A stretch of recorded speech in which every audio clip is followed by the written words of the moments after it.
വഅലാ ആലി മുഹമ്മദ്. പ്രിയപ്പെട്ട സഹോദരങ്ങളെ,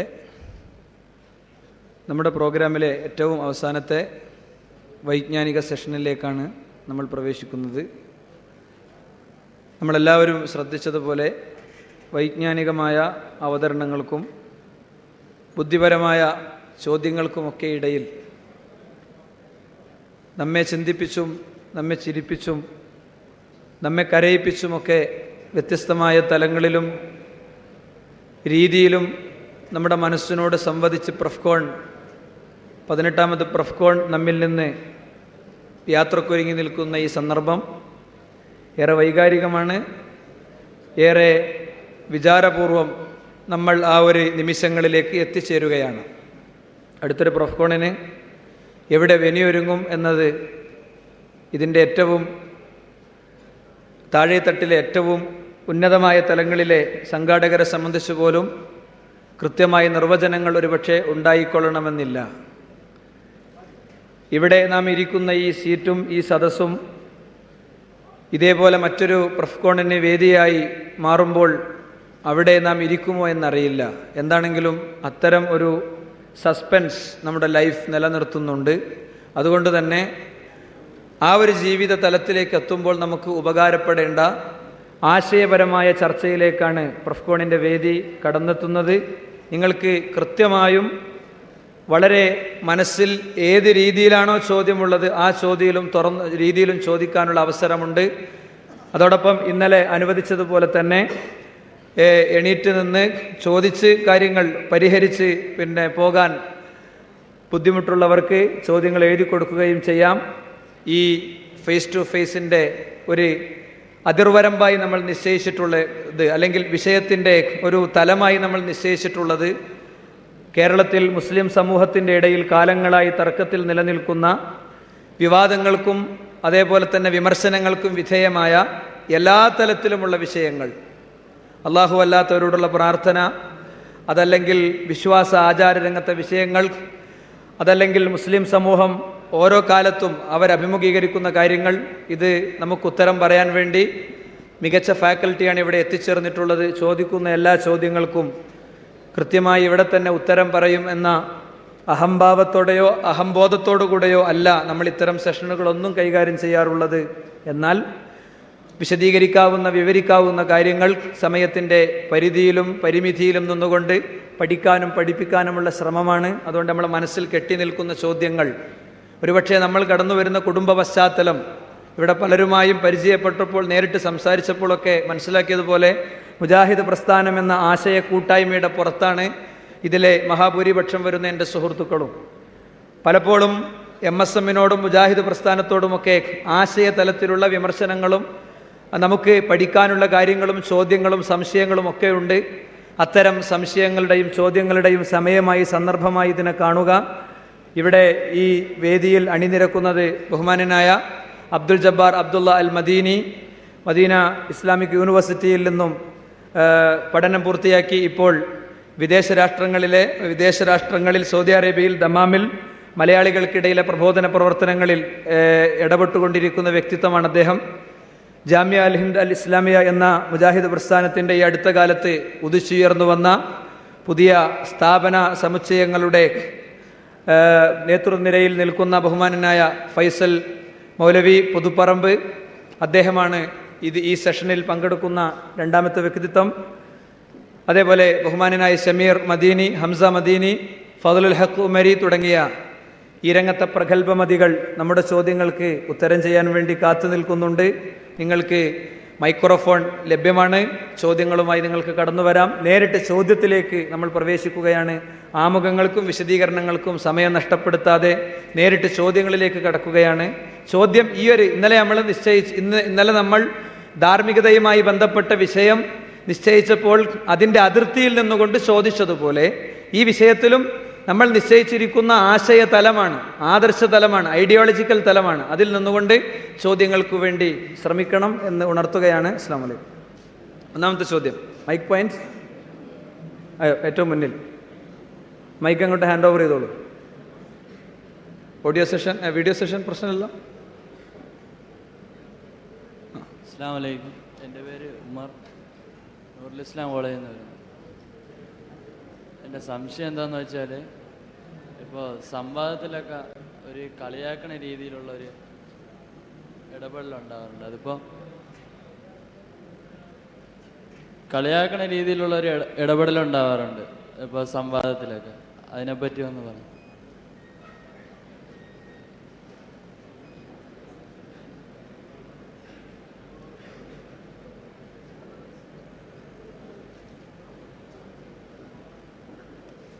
മനസ്സിലായിരുന്നോ?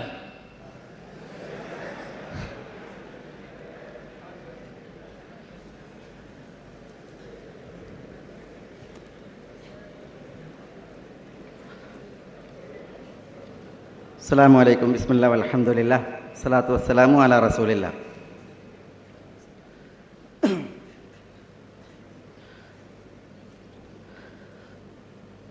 സംവാദത്തിൽ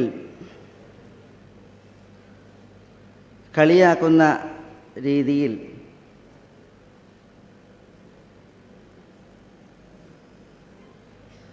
കളിയാക്കുന്ന രീതി കാണപ്പെടാറുണ്ട്. ഇത് ശരിയാണോ? അതല്ലേ ചോദ്യം?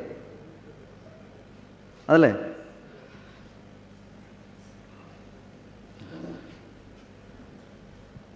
വിശുദ്ധ ഖുർആനിൽ അല്ലാഹു പറഞ്ഞത്, ഉദ്ഉ ഇലാ സബീലി റബ്ബിക ബിൽ ഹിക്മതി വൽ മൗഇദത്തിൽ ഹസനതി വജാദിൽഹും ബില്ലതി ഹിയ അഹ്സൻ.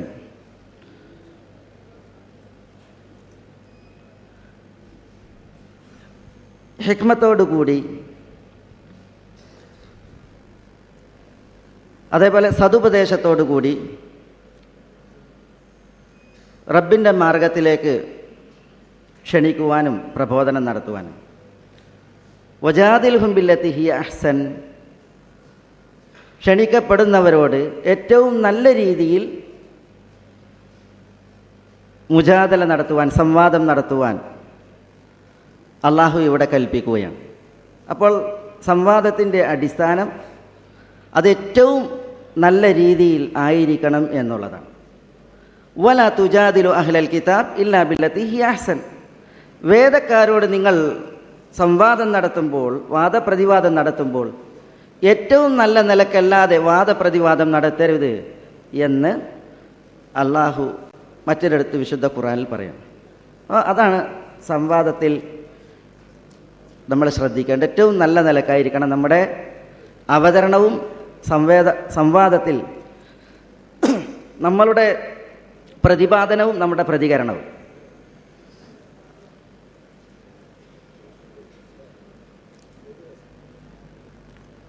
സംവാദം അത് യുക്തിയോടുകൂടി, അതേപോലെ തികഞ്ഞ കഴിവിൽ അവതരിപ്പിക്കപ്പെടേണ്ട ഒരു പ്രബോധന രീതിയാണ്. എല്ലാവരും ആ വിഷയത്തിൽ പടുക്കളോ പ്രാപ്തരോ അല്ല. പക്ഷേ സംവാദത്തിൽ പ്രഗത്ഭരായ വ്യക്തിത്വങ്ങളുണ്ട്. ഇവിടെ ഈ വേദിയിൽ തന്നെ ആ വിഷയത്തിൽ പ്രസിദ്ധരായ പണ്ഡിതന്മാരെ നമുക്കറിയാം.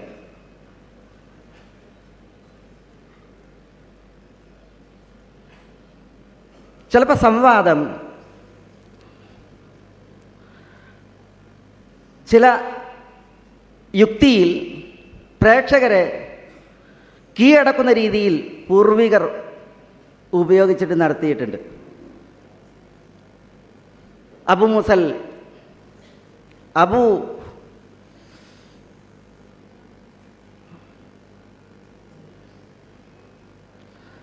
ഇസ്ലാമിക ലോകത്തെ ഒരു പണ്ഡിതൻ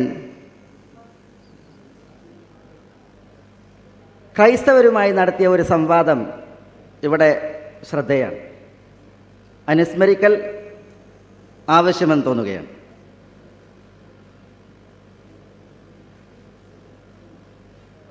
ഖാദി അബൂ മൂസൽ ഖുറാസാനിയാണ് പ്രസ്തുത പണ്ഡിതൻ.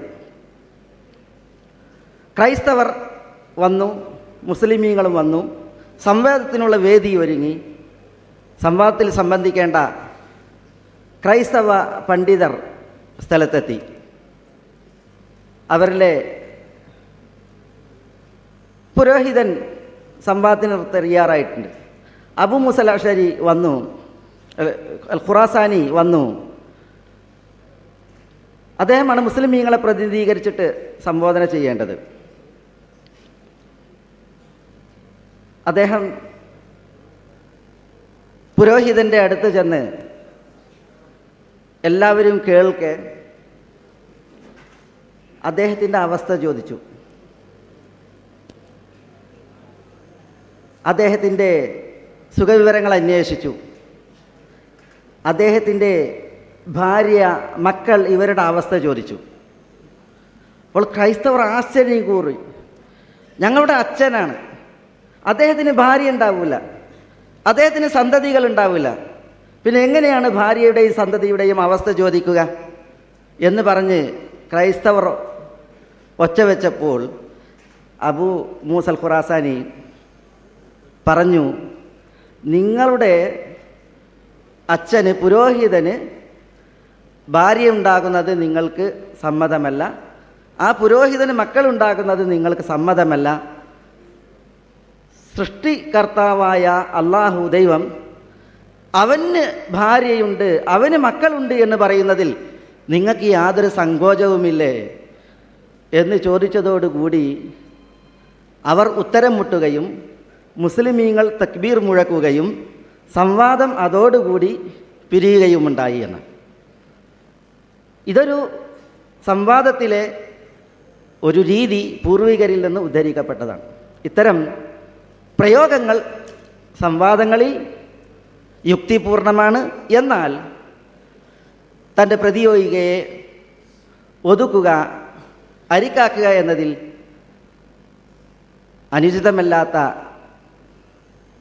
ശൈലികൾ അതൊരു പ്രബോധകൻ സൂക്ഷിക്കേണ്ടതാണ്.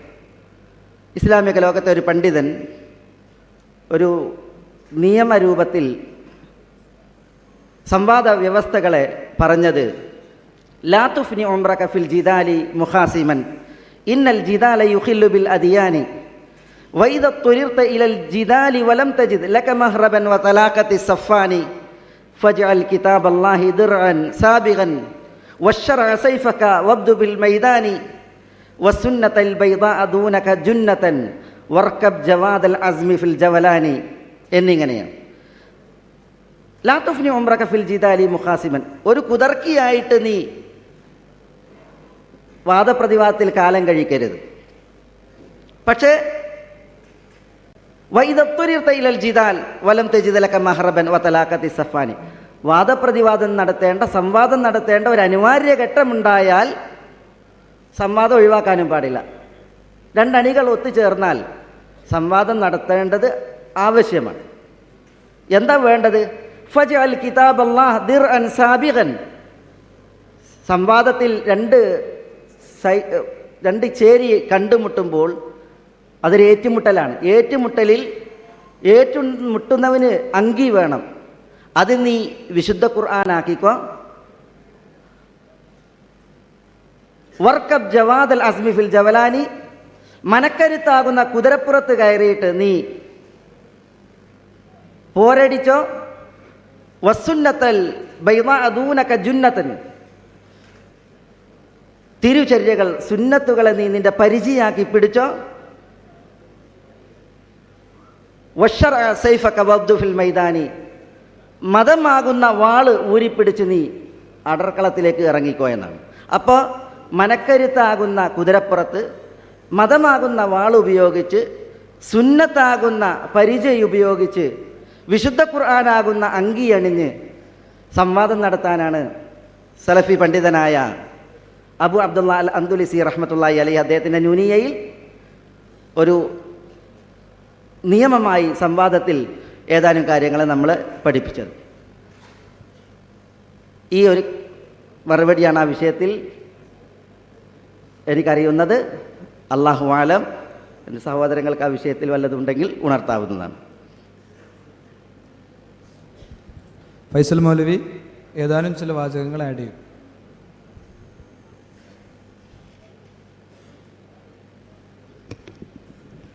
അസ്സലാമു അലൈക്കും വറഹ്മത്തുള്ളാഹി. ബിസ്മില്ലാഹി അൽഹംദുലില്ലാഹ്. സംവാദത്തിൻ്റെ രംഗത്ത് ശ്രദ്ധിക്കേണ്ടുന്ന ഷർഈയായ ഇസ്ലാമികമായ മാനം ബഹുമാന്യനായ ജബ്ബാർ മദീനി സൂചിപ്പിച്ചു. ഒന്ന് രണ്ട് ആഡിങ്സ് ഉള്ളത്. സംവാദങ്ങളിൽ എതിരാളി ഏതു തരത്തിലാകും എന്നതിനെ ആസ്പദമാക്കി എതിരാളിയുടെ ആയുധം തിരിച്ചറിഞ്ഞ് ആ നിലക്ക് വേണം സംവാദ രംഗത്തേക്ക് പുറപ്പെടാൻ. അതുകൊണ്ട് തന്നെ അവിടെ എതിരാളിയുടെ ആദർശ പാപ്പരത്വം ആളുകളെ ബോധ്യപ്പെടുത്താൻ എന്തൊക്കെയാണോ ശർഈയായി ആവശ്യമുള്ളത് അതിൽ ശർഅ് അനുവദിച്ച ലിമിറ്റിൽ നിന്നുകൊണ്ട് ചെയ്യാവുന്ന മാക്സിമം ചിലപ്പോൾ ചെയ്യേണ്ടി വന്നേക്കാം. ഒരു സാധാരണ പ്രഭാഷണത്തിൻ്റെ ശൈലി ആവില്ല ഒരു മറുപടി പ്രഭാഷണത്തിന് ശൈലി ആവില്ല ഒരു മുഖാമുഖ വേദിയിൽ, അതുമാവില്ല സംവാദ രംഗത്ത്. അവിടെയൊക്കെ എതിരാളിയെ വ്യക്തിപരമായി തേജോവധം ചെയ്യുക എന്ന ലക്ഷ്യം ഒരിക്കലും ഉണ്ടാകാവതല്ല. മറിച്ച് എതിരാളി ഇങ്ങോട്ട് അയക്കുന്ന അസ്ത്രങ്ങളെ ഇല്ലാതാക്കി ഒരു പക്ഷെ അത് തന്നെ പിടിച്ച് തിരിച്ചങ്ങോട്ട് അയക്കുന്ന രീതി ആയിരിക്കാം വേണ്ടി വരിക. അവിടെ ആ ലിമിറ്റ് പാലിച്ചുകൊണ്ടുള്ള പദപ്രയോഗങ്ങൾ പലപ്പോഴും പ്രയോഗിക്കേണ്ടി വരും. ഒരു കാലത്ത് കേരളത്തിലെ ക്രിസ്ത്യൻ മിഷണറികളുമായി സംവാദങ്ങളിൽ ഏർപ്പെട്ടിരുന്ന സയ്യിദ് സനാഉല്ല മുസ്ലിം പണ്ഡിതന്മാരെ മൊത്തം ക്രിസ്ത്യാനികൾ വെല്ലുവിളിച്ച് സംവാദത്തിന് ഒരുങ്ങി നിൽക്കുമ്പോൾ ഇദ്ദേഹം കടന്നു വന്നു. ക്രിസ്ത്യാനികൾ പറഞ്ഞു, നിങ്ങളെയല്ല ഞങ്ങൾ വെല്ലുവിളിച്ചത് മുസ്ലിങ്ങളെയാണ്. നിങ്ങൾ കാഫിറാണ് എന്ന് നിങ്ങളുടെ സമൂഹം തന്നെ വിധി പറഞ്ഞിട്ടുണ്ട്. അതുകൊണ്ട് നിങ്ങളുമായി സംവാദം നടത്താൻ ഞങ്ങളില്ല. അവർ ഒരു തന്ത്രം പ്രയോഗിച്ചതാണ്. അദ്ദേഹവുമായി ഏറ്റുമുട്ടിയാൽ വിജയിക്കാൻ കഴിയില്ല എന്ന് അവർക്കറിയാം. അദ്ദേഹം പറഞ്ഞു, ശരി, ഞാൻ സമ്മതിച്ചു. ഒരാൾക്ക് മുസ്ലിമാകാൻ ആവശ്യമായിട്ടുള്ളത് ഷഹാദത്ത് കലിമ ഉച്ചരിക്കലാണ്. അതുകൊണ്ട് ഞാനിതാ ഷഹാദത്ത് ചൊല്ലുന്നു. അദ്ദേഹം ഷഹാദത്ത് ചൊല്ലി, ഇപ്പം ഞാൻ മുസ്ലിമായി, ഇനി നമുക്ക് സംവാദം നടത്താം എന്ന് പറഞ്ഞപ്പോൾ യഥാർത്ഥത്തിൽ അവർ ഉത്തരം മുട്ടുകയായിരുന്നു. അപ്പം അത്തരം ചില പ്രയോഗങ്ങൾ ചിലപ്പോൾ ആവശ്യമായി വരാം. അതേപോലെ എതിരാളിയെ വലിയ ആദരണീയനും ഇസ്ലാമിൻ്റെ ഏറ്റവും വലിയ വക്താവുമായി മനസ്സിലാക്കുന്ന ഒരു വലിയ ജനസമൂഹം, അവർക്ക് ഇയാൾ മാതൃകായോഗ്യനല്ല, ഇയാൾ ദീനിയായ മാനദണ്ഡങ്ങൾ പാലിക്കുന്ന ആളല്ല എന്ന് ബോധ്യപ്പെടുത്താൻ ഒരു പക്ഷേ അയാളിലുള്ള ചില പോരായ്മകൾ എടുത്തു പറയേണ്ടി വന്നേക്കാം. അതും ആ വ്യക്തിയെ വ്യക്തിപരമായി തേജോവധം ചെയ്യാനല്ല, മറിച്ച് അയാളുടെ പിന്നിൽ നിൽക്കാവതല്ല എന്ന് കേൾക്കുന്നവരെ ബോധ്യപ്പെടുത്തുവാനും അയാളുടെ കുതന്ത്രങ്ങളിൽ നിന്ന് സമൂഹത്തെ രക്ഷപ്പെടുത്തുവാനും ഉദ്ദേശിച്ചുകൊണ്ട് തന്നെയാണ് അത്തരം പ്രയോഗങ്ങൾ നിർവഹിക്കാറുള്ളത്. നമ്മുടെ നാട്ടിലെ സമസ്തക്കാരുമായി സംവാദത്തിലൊക്കെ പോകുമ്പോൾ ഞങ്ങളൊക്കെ പ്രത്യേകം ശ്രദ്ധിക്കലുണ്ട്. ചെന്നിരുന്ന പാടെ ഒന്ന് ചെന്ന് കൈ പിടിച്ച് സലാം ചൊല്ലിപ്പോരും. അതെന്തിനാ വെച്ചാൽ അവർ വഴന്ന് പറഞ്ഞിട്ട് ആ വഴന്നിലൊക്കെ സമൂഹത്തിന് കൊടുക്കുന്ന നിർദ്ദേശം എന്താ? വഹാബികളുമായി മിണ്ടാൻ പാടില്ല, സലാം ചെല്ലാൻ പാടില്ല, ചിരിക്കാൻ പാടില്ല, കൂടെ ഇരിക്കാൻ പാടില്ല. അപ്പം ഈ CD കാണുമ്പോൾ ആദ്യം തന്നെ ഉസ്താദന്മാർ ഇവിടെ വന്നിട്ട് സലാം ചൊല്ലി കൈ പിടിച്ച് സംസാരിക്കാൻ കാണുമ്പോൾ നാടന്മാർക്ക് മനസ്സിലായി ഇവരെ ഉള്ളിൽ വിശ്വാസമൊന്നുമില്ല, ഇവർക്കിത് കാപ്പട്യമാണ് എന്ന് സാധാരണക്കാരനെ പിന്നീട് ബോധ്യപ്പെടും. അതിനുവേണ്ടി നിങ്ങൾ മംഗലാപുരം സംവാദം അതുപോലെ സംവാദമൊക്കെ എടുത്ത് നോക്കി. നമ്മളൊക്കെ ബോധപൂർവം ചെന്നിട്ട് ഒന്ന് കയ്യെ പിടിച്ച് കുശലം പറയാറുണ്ട്. അത് ഓരോട് സ്നേഹം കൊണ്ടൊന്നല്ല, നേരെ മറിച്ച് ഇത്തരം ഒരു ലക്ഷ്യം അതിന് പിന്നിൽ ഞങ്ങളൊക്കെ കാണാറുണ്ട്. അപ്പം അങ്ങനെ ചില ശർഈയായ ആവശ്യങ്ങൾക്ക് വേണ്ടി തന്നെ ശർഅ് എതിർക്കാത്ത തരത്തിലുള്ള ചില രീതികൾ സംവാദങ്ങൾ പ്രയോഗിക്കേണ്ടി വന്നേക്കാം. അതിൻ്റെ ഭാഗമാണ് ചോദ്യകർത്താവ് സൂചിപ്പിച്ച തരത്തിലുള്ള ചില പ്രയോഗങ്ങളൊക്കെ വരുന്നത്. ഇനി അവിടെയും ലിമിറ്റ് വിടുന്നുവെങ്കിൽ തീർച്ചയായും തിരുത്തേണ്ടതാണ്, അത് ഒഴിവാക്കേണ്ടതാണ്, സംശയമൊന്നുമില്ല. അസ്സലാമു അലൈക്കും. ഇവിടെ സ്ത്രീകളുടെ ഭാഗത്തു നിന്ന് എഴുതി കിട്ടിയൊരു ചോദ്യം. കേരളത്തിൽ മുജാഹിദ് പ്രസ്ഥാനം ഈ കാലം അത്രയും പ്രചരിപ്പിച്ചുകൊണ്ടിരിക്കുന്നത് സുന്നികൾ മഹാത്മാക്കളോട് പ്രാർത്ഥിക്കുന്നുണ്ട് എന്ന രീതിയിലാണ്. യഥാർത്ഥത്തിൽ പ്രാർത്ഥിക്കുന്നില്ല എന്ന് മാത്രമല്ല, സഹായതേട്ടം മാത്രമാണ് നടത്തുന്നത്. അതും പ്രവാചക തിരുമേനിയുടെ ഖബറിൻ്റെ അരികിൽ പോയി ഒന്നിലധികം ആളുകൾ പ്രവാചകനോട് സഹായ പ്രാർത്ഥന നടത്തിയതിൻ്റെ രേഖകളും നിലനിൽക്കുന്നുണ്ടല്ലോ. ഇതിനെ സംബന്ധിച്ച് എന്തു പറയുന്നു?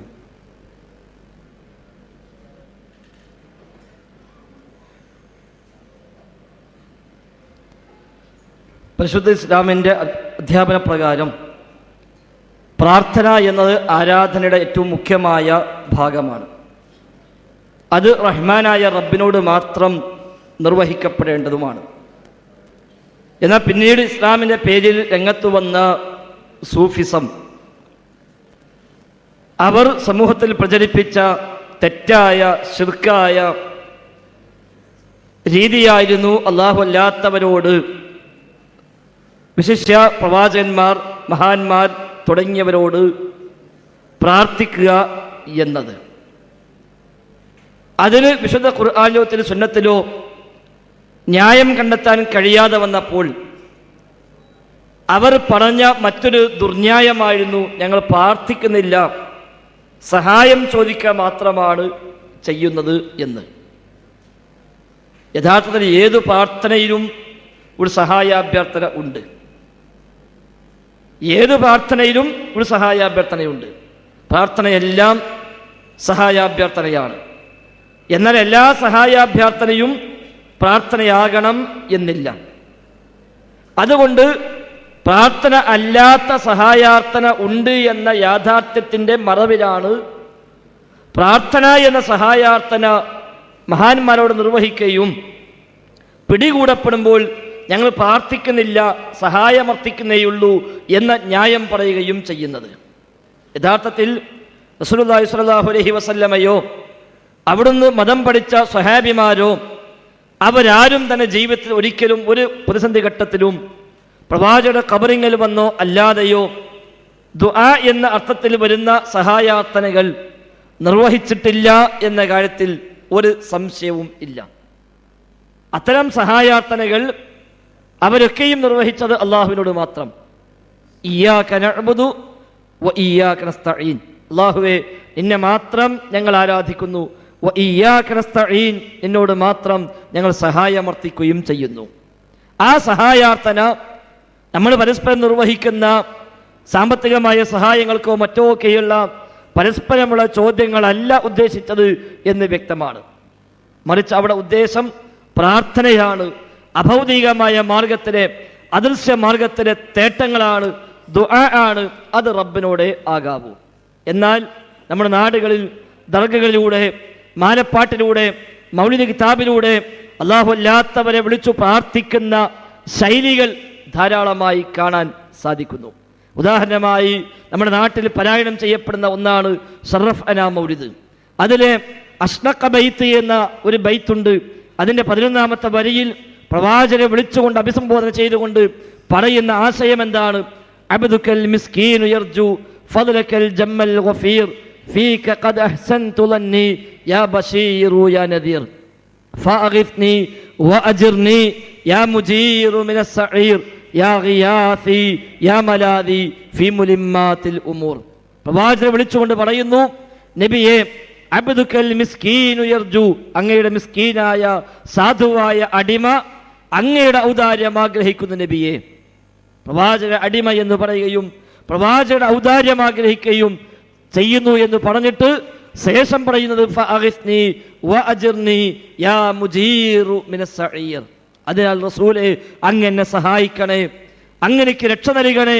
യാ മുജീറു മിനസ് സഈർ, നരകാഗ്നിയിൽ നിന്ന് രക്ഷിക്കുന്ന പ്രവാചകരെ അങ്ങനെ രക്ഷിക്കണേ എന്നാണ്.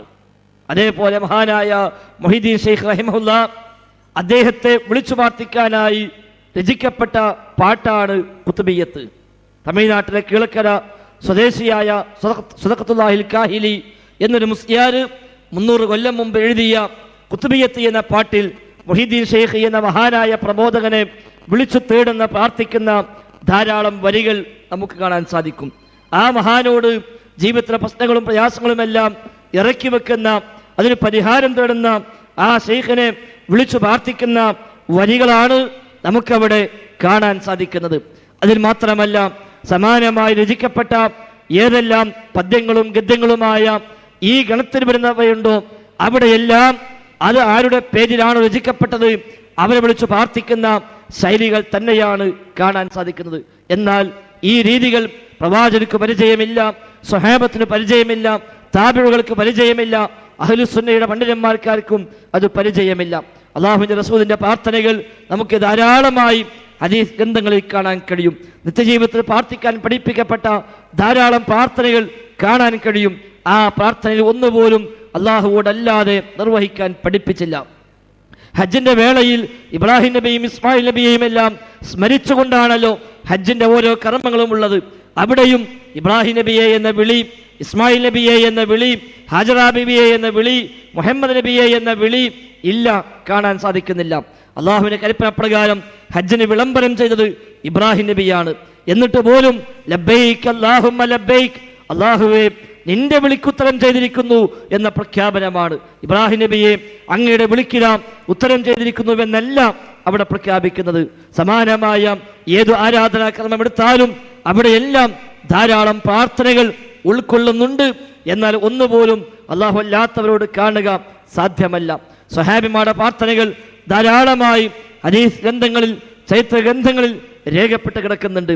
അവിടെയും ഏതെങ്കിലും ഒരു സ്വഹാബി ഏതെങ്കിലും ഒരു പ്രവാചകരോടോ അല്ലാത്തവരോടോ പ്രാർത്ഥിച്ച ഒരു സംഭവം പോലും കാണുക സാധ്യമല്ല. ഈ സംഭവങ്ങൾ വിശദീകരിച്ചുകൊണ്ട് ഹിജ്റ 10-ാം നൂറ്റാണ്ടിൽ ജീവിച്ച അല്ലാമ സുയൂത്തി റഹിമഹുല്ല അദ്ദേഹത്തിന്റെ അൽ അംറു ബിൽ ഇത്തിബാഅ് എന്ന ഗ്രന്ഥത്തിൽ അദ്ദേഹം രേഖപ്പെടുത്തി വെക്കുന്നു, വഅന്ന സ്വഹാബ വഖദ് അജ്ദബു മർറാത്തിൻ വദഹമതുഹും നവാഇബു ബഅദ മൗതിഹി സ്വല്ലല്ലാഹു അലൈഹി വസല്ലം ഫഹല്ലാ ജാഉ വസ്തസ്ഖൗ വസ്തഗാസു ഇൻദ ഖബ്രിൻ നബിയ്യി സ്വല്ലല്ലാഹു അലൈഹി വസല്ലം. സ്വഹാബിമാരായ ആളുകൾ അവർക്ക് പല പ്രയാസങ്ങളും വിപത്തുകളും നേരിട്ടിട്ടും അവരാരും നബിയുടെ ഖബറിലേക്ക് വരികയോ നബിയോട് മഴയെ തേടുകയോ നബിയോട് ഇസ്തിഗാസ ചെയ്യുകയോ ചെയ്തില്ല. എന്നാൽ അവർ റബ്ബിനോടാണ് ഇസ്തിഗാസ ചെയ്തത് എന്ന് അല്ലാമ സുയൂത്തി റഹിമഹുല്ല അദ്ദേഹത്തിന്റെ അൽ അംറു ബിൽ ഇത്തിബാഅ് എന്ന ഗ്രന്ഥത്തിൽ രേഖപ്പെടുത്തിയതായി നമുക്ക് കാണാൻ സാധിക്കുന്നു. അതാണ് പൂർവിക പാത. എന്നാൽ പിൽക്കാലത്ത് സൂഫികൾ ധാരാളം കള്ളക്കഥകൾ, കെട്ടുകഥകൾ മുൻഗാമികളായ പലരുടെയും പേരിൽ പ്രചരിപ്പിക്കുക വഴി അവരൊക്കെ ഖബറിങ്ങിൽ പോയി ഖബറാളിയോട് തേടിയവരാണെന്നും ദർഗകളിൽ പോയി പ്രാർത്ഥിച്ചവരാണ് എന്നും കഴിഞ്ഞുപോയ മഹാന്മാരോട് സഹായമർത്ഥിച്ചവരാണ് എന്നുമൊക്കെ സ്ഥാപിച്ചെടുക്കാൻ വേണ്ടി പല മഹാന്മാരുടെയും പേരിൽ കള്ളക്കഥകൾ പ്രചരിപ്പിക്കുകയും സനദ് പോലുമില്ലാതെ അവലംബം പോലുമില്ലാതെ ആരൊക്കെയോ എവിടൊക്കെയോ പറഞ്ഞു പ്രചരിപ്പിച്ച് എഴുതിവിട്ട് അതൊക്കെയും മുസ്ലിങ്ങളുടെ വിശ്വാസത്തിലേക്ക് കൊണ്ടുവരാൻ ശ്രമിക്കുകയും ചെയ്തു എന്നതാണ് വസ്തുത. അല്ലാതെ മാതൃകായോഗ്യരായ മുൻഗാമികളായ അഹ്ലുസുന്നയുടെ നേതാക്കന്മാരും ആലിമീങ്ങളുമായ ഒരാൾ പോലും ആ ശൈലി സ്വീകരിച്ചിട്ടില്ല എന്ന് കൂടി നാം മനസ്സിലാക്കുക. അടുത്ത ചോദ്യം സദസ്സിൽ നിന്നാണ് വരേണ്ടത്.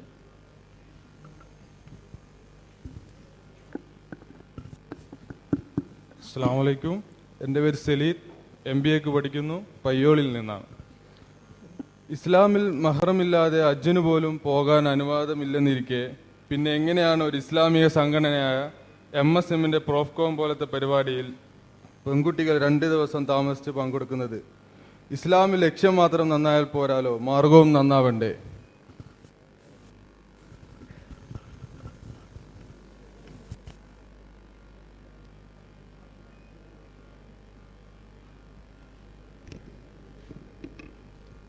അസ്സലാമു അലൈക്കും വറഹ്മത്തുള്ളാഹി വബറകാതുഹു. സഹോദരൻ്റെ ചോദ്യം ഇസ്ലാമിൻ്റെ നിർദ്ദേശങ്ങളിൽപ്പെട്ടതാണ്. ഒരു സ്ത്രീ ദൂരയാത്ര ചെയ്യുമ്പോൾ തൻ്റെ കൂടെ ഒരു മഹറം ഉണ്ടായിരിക്കണം. അഥവാ വിവാഹബന്ധം നിഷിദ്ധമായ അടുത്ത ബന്ധുക്കളോ അതല്ലെങ്കിൽ തൻ്റെ വിവാഹം കഴിച്ച ഭർത്താവ്, ഇണ, അത് ഹജ്ജിൻ്റെയും ഉംറയുടെയും കാര്യത്തിൽ പോലും നിർബന്ധമാണ് എങ്കിൽ നമ്മുടെ പ്രോഫ്കോൺ പോലെയുള്ള ദഅവ പ്രോഗ്രാമുകളിലേക്ക് പെൺകുട്ടികളെ കൊണ്ടുവരുന്നതിൻ്റെ ഇസ്ലാമിക മാനം എന്താണ്? ലക്ഷ്യം നന്നായാൽ മാത്രം പോരല്ലോ, മാർഗവും നന്നാകേണ്ടതില്ലേ? പരിശുദ്ധ ഇസ്ലാമിൽ പരിശുദ്ധ ഖുർആനും നബി സല്ലല്ലാഹു അലൈഹി വസല്ലമയുടെ ഹദീസുകളുമാണ് അടിസ്ഥാന പ്രമാണങ്ങൾ എന്ന് നമുക്കറിയാം. അതേപോലെ ആ ഖുർആനിനെയും തിരുസുന്നത്തിനെയും മനസ്സിലാക്കുന്ന വിഷയത്തിൽ പണ്ഡിതന്മാർക്കിടയിൽ അഭിപ്രായ വ്യത്യാസങ്ങൾ ഉണ്ടാകുന്നതിനെ മനസ്സിലാക്കി വിലയിരുത്തി ഏതെങ്കിലും ഒരു പക്ഷം ചേർന്ന് മറ്റേ വിഭാഗത്തെ അടിച്ചാക്ഷേപിക്കുകയും അവഗണിക്കുകയും ചെയ്യുന്ന നിലപാടല്ല ശരിയായ ഇസ്ലാമികമായ കാഴ്ചപ്പാട് എന്നതുകൂടി അടിസ്ഥാനപരമായി നമ്മൾ ഉൾക്കൊള്ളേണ്ടതുണ്ട്. ഞാൻ സൂചിപ്പിക്കുന്നത്, മഹ്റമില്ലാതെ യാത്ര പോകാൻ പാടില്ല എന്ന് നബി സല്ലല്ലാഹു അലൈഹി വസല്ലം പഠിപ്പിച്ചിട്ടുണ്ട്. സ്വഹീഹായ നിരവധി ഹദീസുകളിലൂടെ വന്നതാണ്. പക്ഷേ ഇസ്ലാമിക ലോകത്തെ അംഗീകരിക്കപ്പെടുന്ന ഇമാമിയങ്ങൾ, പണ്ഡിതന്മാർ ആ വിഷയത്തെ, ആ ഹദീസിനെ എങ്ങനെയാണ് മനസ്സിലാക്കുന്നത്, നോക്കിക്കാണുന്നത് എന്ന് പരിശോധിക്കുമ്പോൾ രണ്ട് വീക്ഷണഗതി അംഗീകരിക്കപ്പെടുന്ന ഇസ്ലാമിക പണ്ഡിതന്മാർക്കിടയിലുണ്ട്.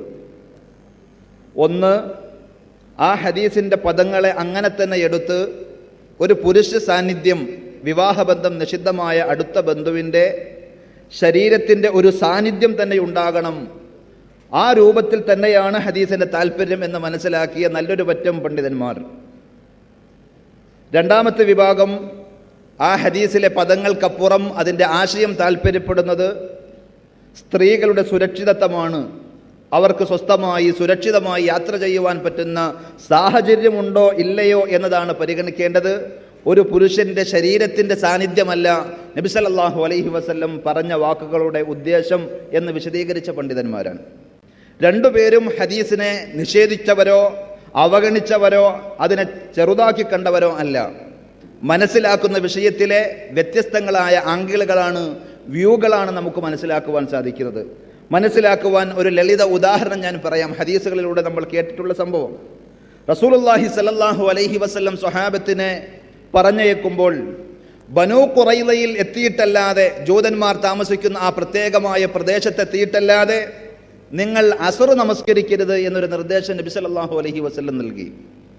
സ്വഹാബികൾ പോകുമ്പോൾ സഹാബികളിൽപ്പെട്ട ചില ആളുകൾ മനസ്സിലാക്കുന്നു, എത്രയും വേഗം അവിടെ എത്തണമെന്നാണ് നബി സല്ലല്ലാഹു അലൈഹി വസല്ലം പറഞ്ഞ ആ വാക്കിൻ്റെ താല്പര്യം. അതല്ലാതെ ബനൂ ഖുറൈളയിൽ എത്തുക എന്ന പദത്തിന് അല്ല അവിടെ സ്ഥാനം, വേഗം എത്തുക എന്നതാണ്. അതുകൊണ്ട് തന്നെ അസ്ർ നമസ്കാരത്തിൻ്റെ സമയമായപ്പോൾ അവർ വഴിയിൽ വെച്ച് നമസ്കരിച്ചു. ആ നമസ്കാരം പിന്തിപ്പിക്കുവാൻ അവർ തയ്യാറായില്ല.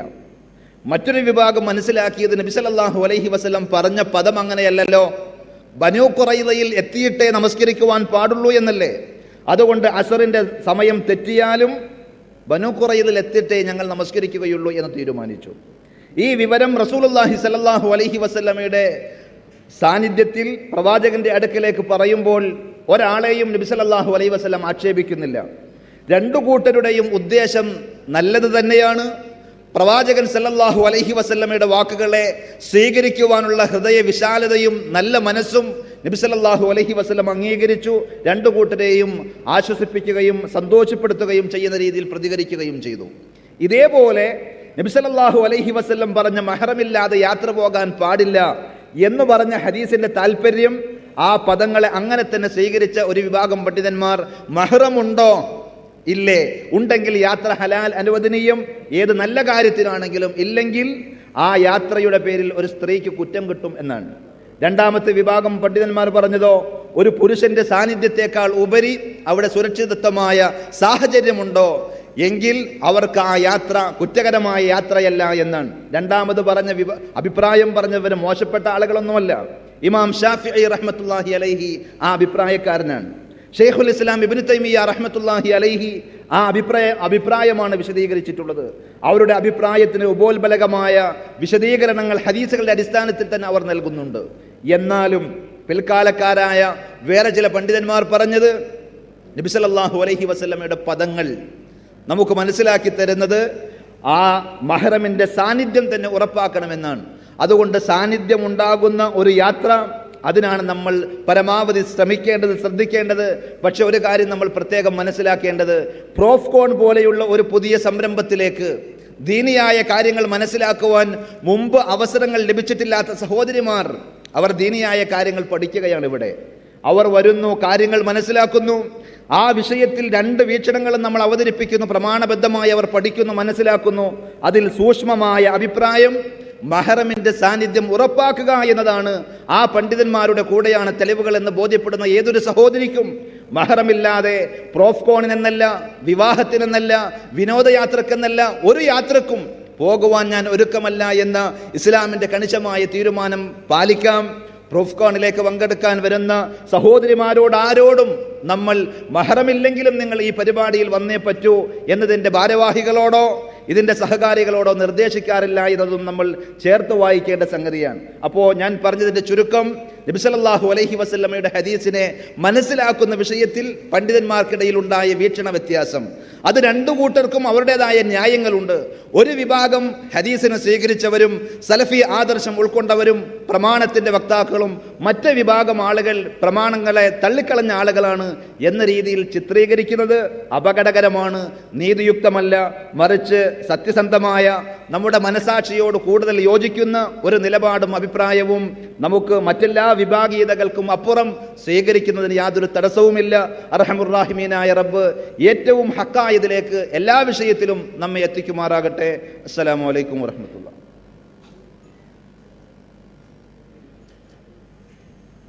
ഒരു വാചകം ചേർത്ത് വെക്കാൻ വേണ്ടിയാണ് എഴുന്നേറ്റത്. ഇവിടെ സൂചിപ്പിക്കപ്പെട്ടതുപോലെ ഇത്തരം വിഷയങ്ങളെ വളരെ നേരത്തെ തന്നെ MSMൻ്റെ ഏത് കാലത്തുമുള്ള നേതൃത്വം മതപരമായി വിഷയങ്ങളെ പഠിച്ചും പരിശോധിച്ചും തന്നെയാണ് യഥാർത്ഥത്തിൽ പോന്നിട്ടുള്ളത്. സലഫി ലോകത്തുള്ള 2 വീക്ഷണങ്ങളിൽ ഏറ്റവും പ്രബലമായതും യഥാർത്ഥത്തിൽ സംഭവിക്കേണ്ടതും ഒക്കെ മെഹ്റമിൻ്റെ കൂടെയുള്ള യാത്രയാണ് എന്നതിൽ ഇവിടെ ആർക്കും എതിരഭിപ്രായങ്ങളില്ല. എന്നാൽ രണ്ടാമത്തെ ഒരു അഭിപ്രായം, അതിൻ്റെ അടിസ്ഥാനത്തിൽ നമ്മൾ മുന്നോട്ട് നീങ്ങുന്നതിൻ്റെ കാരണം, ഒന്ന് അതിന് പ്രമാണമുണ്ട് എന്നതാണ്. രണ്ടാമത്തത്, ഷമീർ മദീനി ഇത്രയും പറഞ്ഞതിൻ്റെ ഒരു ആഡിങ് എന്ന നിലയ്ക്ക് എനിക്ക് പറയാനുള്ളത്, എന്താണ് ക്യാമ്പസ് എന്ന് എൻ്റെ സുഹൃത്തുക്കൾക്ക് അറിയാമല്ലോ. പ്രൊഫഷണൽ ക്യാമ്പസുകൾ എന്നല്ല, മറ്റു ക്യാമ്പസുകളിലും ഇസ്ലാമിക പ്രബോധന രംഗത്ത് കുട്ടികൾക്ക് വെളിച്ചം കിട്ടുന്ന കാര്യങ്ങൾ നിർവഹിക്കുന്ന ഒരു ഓർഗനൈസേഷൻ എന്ന നിലയ്ക്ക് ഇന്ന് ക്യാമ്പസിൽ നിലനിൽക്കുന്നത് MSM മാത്രമാണ്. സ്വാഭാവികമായും ഇവിടെ ഗൈഡൻസ് സെൻറ്ററിലും അതല്ലാത്ത നിങ്ങളുടെ കയ്യിൽ തന്ന ഫീഡ്ബാക്ക് ഫോമുകളിലുമൊക്കെ എഴുതി കിട്ടുന്ന വരികളിൽ നിന്ന് നമ്മുടെ എല്ലാവരുടെയും ക്യാമ്പസിൻ്റെ അന്തരീക്ഷവും വിശേഷിച്ച് പെൺകുട്ടികളുടെ അന്തരീക്ഷങ്ങളുമൊക്കെ നമുക്ക് പലപ്പോഴും മനസ്സിലാക്കാൻ സാധിച്ചിട്ടുണ്ട്, പഠിക്കാൻ സാധിച്ചിട്ടുണ്ട്.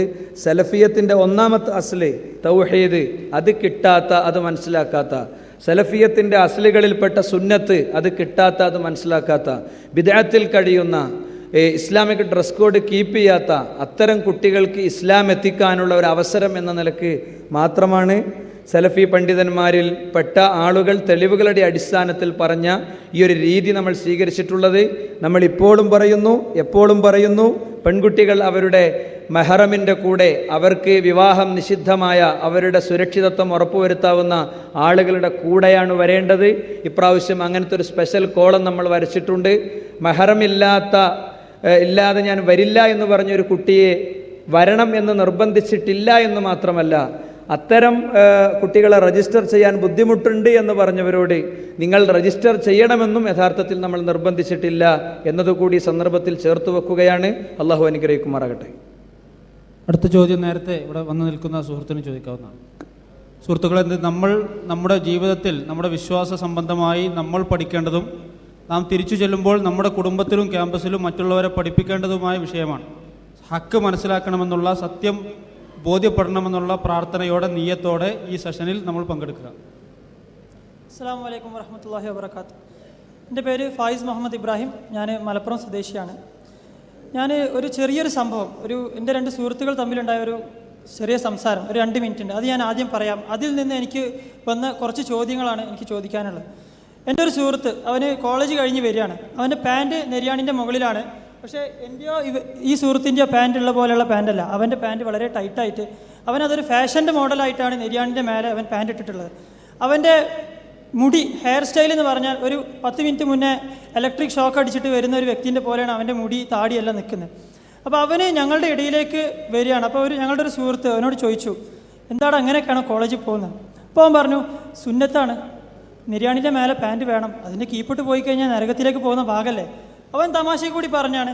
ഈ സുഹൃത്ത് അതിന് മറുപടിയായിട്ട് ഇവനും തമാശയിൽ തന്നെയാണ് എല്ലാ കാര്യങ്ങളും പറഞ്ഞിട്ടുള്ളത്. അവൻ പറഞ്ഞ ഒരു കാര്യം, പാൻറ്റ് നെര്യാണിൻ്റെ മുകളിലാവണം എന്ന് പറഞ്ഞത് അതൊക്കെ പഴയ പ്രമാണമാണ്, പുതിയ കാര്യങ്ങളല്ല. നബിൻ്റെ കാലത്ത് അതിന് കാരണങ്ങളുണ്ടായിരുന്നു. കാശില്ലാത്തവന് മുട്ടിൻ്റെ താഴോട്ട് തുണി എടുക്കാൻ ഇല്ലാത്ത അവസ്ഥയിൽ പണക്കാരൻ സിൽക്കിൻ്റെയും വെൽവെറ്റിൻ്റെയും തുണി തോളത്ത് തുന്നിയിട്ട് അതിങ്ങനെ നിലത്തൂടെ വലിച്ചിഴച്ച് ആളുകളെ കാണിക്കുന്ന ഒരു സമ്പ്രദായത്തിലേക്കാണ് പാൻറ്റ് നെര്യാണിൻ്റെ മേലോട്ട് വേണം എന്ന് പറഞ്ഞത്. അതുകൊണ്ട് അതിന് അടിസ്ഥാനമില്ല. രണ്ടാമത്തെ അവൻ പറഞ്ഞൊരു കാര്യം, തൊപ്പി വെക്കുന്നതിനെ കുറിച്ച്, തലമുടി മറയ്ക്കുന്നതിനെ കുറിച്ച്. ഇത് പറഞ്ഞത് സൗദി അറേബ്യ മണൽ ഉള്ള രാഷ്ട്രമാണ്, അവിടെ മൊത്തം മരുഭൂമിയാണ്. കാറ്റടിച്ച് കഴിഞ്ഞാൽ മണൽ പാറിയിട്ട് മുടിൻ്റെ ഉള്ളിലേക്ക് വന്ന് അഴുക്കാവും. നമുക്ക് 5 നേരം നിസ്കരിക്കാനുള്ളതാണ്. അപ്പോൾ അത് ആയിക്കഴിഞ്ഞാൽ ബുദ്ധിമുട്ടാണ്. അപ്പോൾ മുടി മറക്കണം, അതാണ് അതിൻ്റെ തത്വം. നമ്മൾ ഇന്ത്യയിൽ എന്തിനാണ് തല മറിച്ച് നടക്കുന്നത്? അവൻ്റെ രണ്ടാമത്തെ സംവാദം. അതിൽ ഈ സുഹൃത്ത് പറഞ്ഞാൽ ഇതിൻ്റെ പേരിൽ അടിസ്ഥാനങ്ങളായിട്ട് ഹദീസുകളുണ്ട്, പലയിടത്തും പറഞ്ഞിട്ടുണ്ട്. അപ്പോൾ സുഹൃത്തിൻ്റെ മൂന്നാമത്തെ സംവാദം എന്താണെന്ന് വെച്ചാൽ 5 ലക്ഷത്തിൽ പല ഹദീസുകൾ ഉണ്ടായിട്ട് ക്രോഡീകരിച്ചിട്ട് നമുക്ക് 5000 കിട്ടിയത്. അതിനെ ഈ എങ്ങനെ എടുക്കുക, അതിനെങ്ങനെ മനസ്സിലാക്കുക? ഞങ്ങളൊക്കെ അവിടെ നിന്ന് കേട്ടിരുന്നവർ, ഞങ്ങൾക്ക് ഇതിനെ ഒപ്പോസ് ചെയ്ത് ഈ ചങ്ങായിനോട് പറയാനുള്ളൊരു വിവേകമില്ല. പിന്നെ കേട്ട് നിൽക്കല്ലാണ്ട് ഒരു നിവൃത്തിയില്ല. ആ സമയത്ത് ദേഷ്യം വരാഞ്ഞിട്ടോ അവനോട് ഇല്ലാഞ്ഞിട്ടല്ലേ, പറയാൻ ഞങ്ങൾക്ക് അറിയൂല. ഇതും കൂടി പറഞ്ഞതിന് ശേഷം അവൻ്റെ വേറൊരു കൂട്ടിച്ചേർക്കൽ, ഖുർആനിൽ പറഞ്ഞിട്ടുണ്ട് നിങ്ങളുടെ വിവേകത്തെ ചോദ്യം ചെയ്യപ്പെടും. അപ്പം നീ ചിന്തിക്കണ്ടേ? പറഞ്ഞത് ഹദീസിലൊക്കെ പറഞ്ഞത് അതേമാതിരി അനുസരിക്കാൻ പാടുണ്ടോ? നിൻ്റെ വിവേകം നിനക്ക് തന്നതിന് നീ ചിന്തിക്കണ്ടേ? അത് ചോദ്യം ചെയ്യപ്പെടില്ല നാളെ.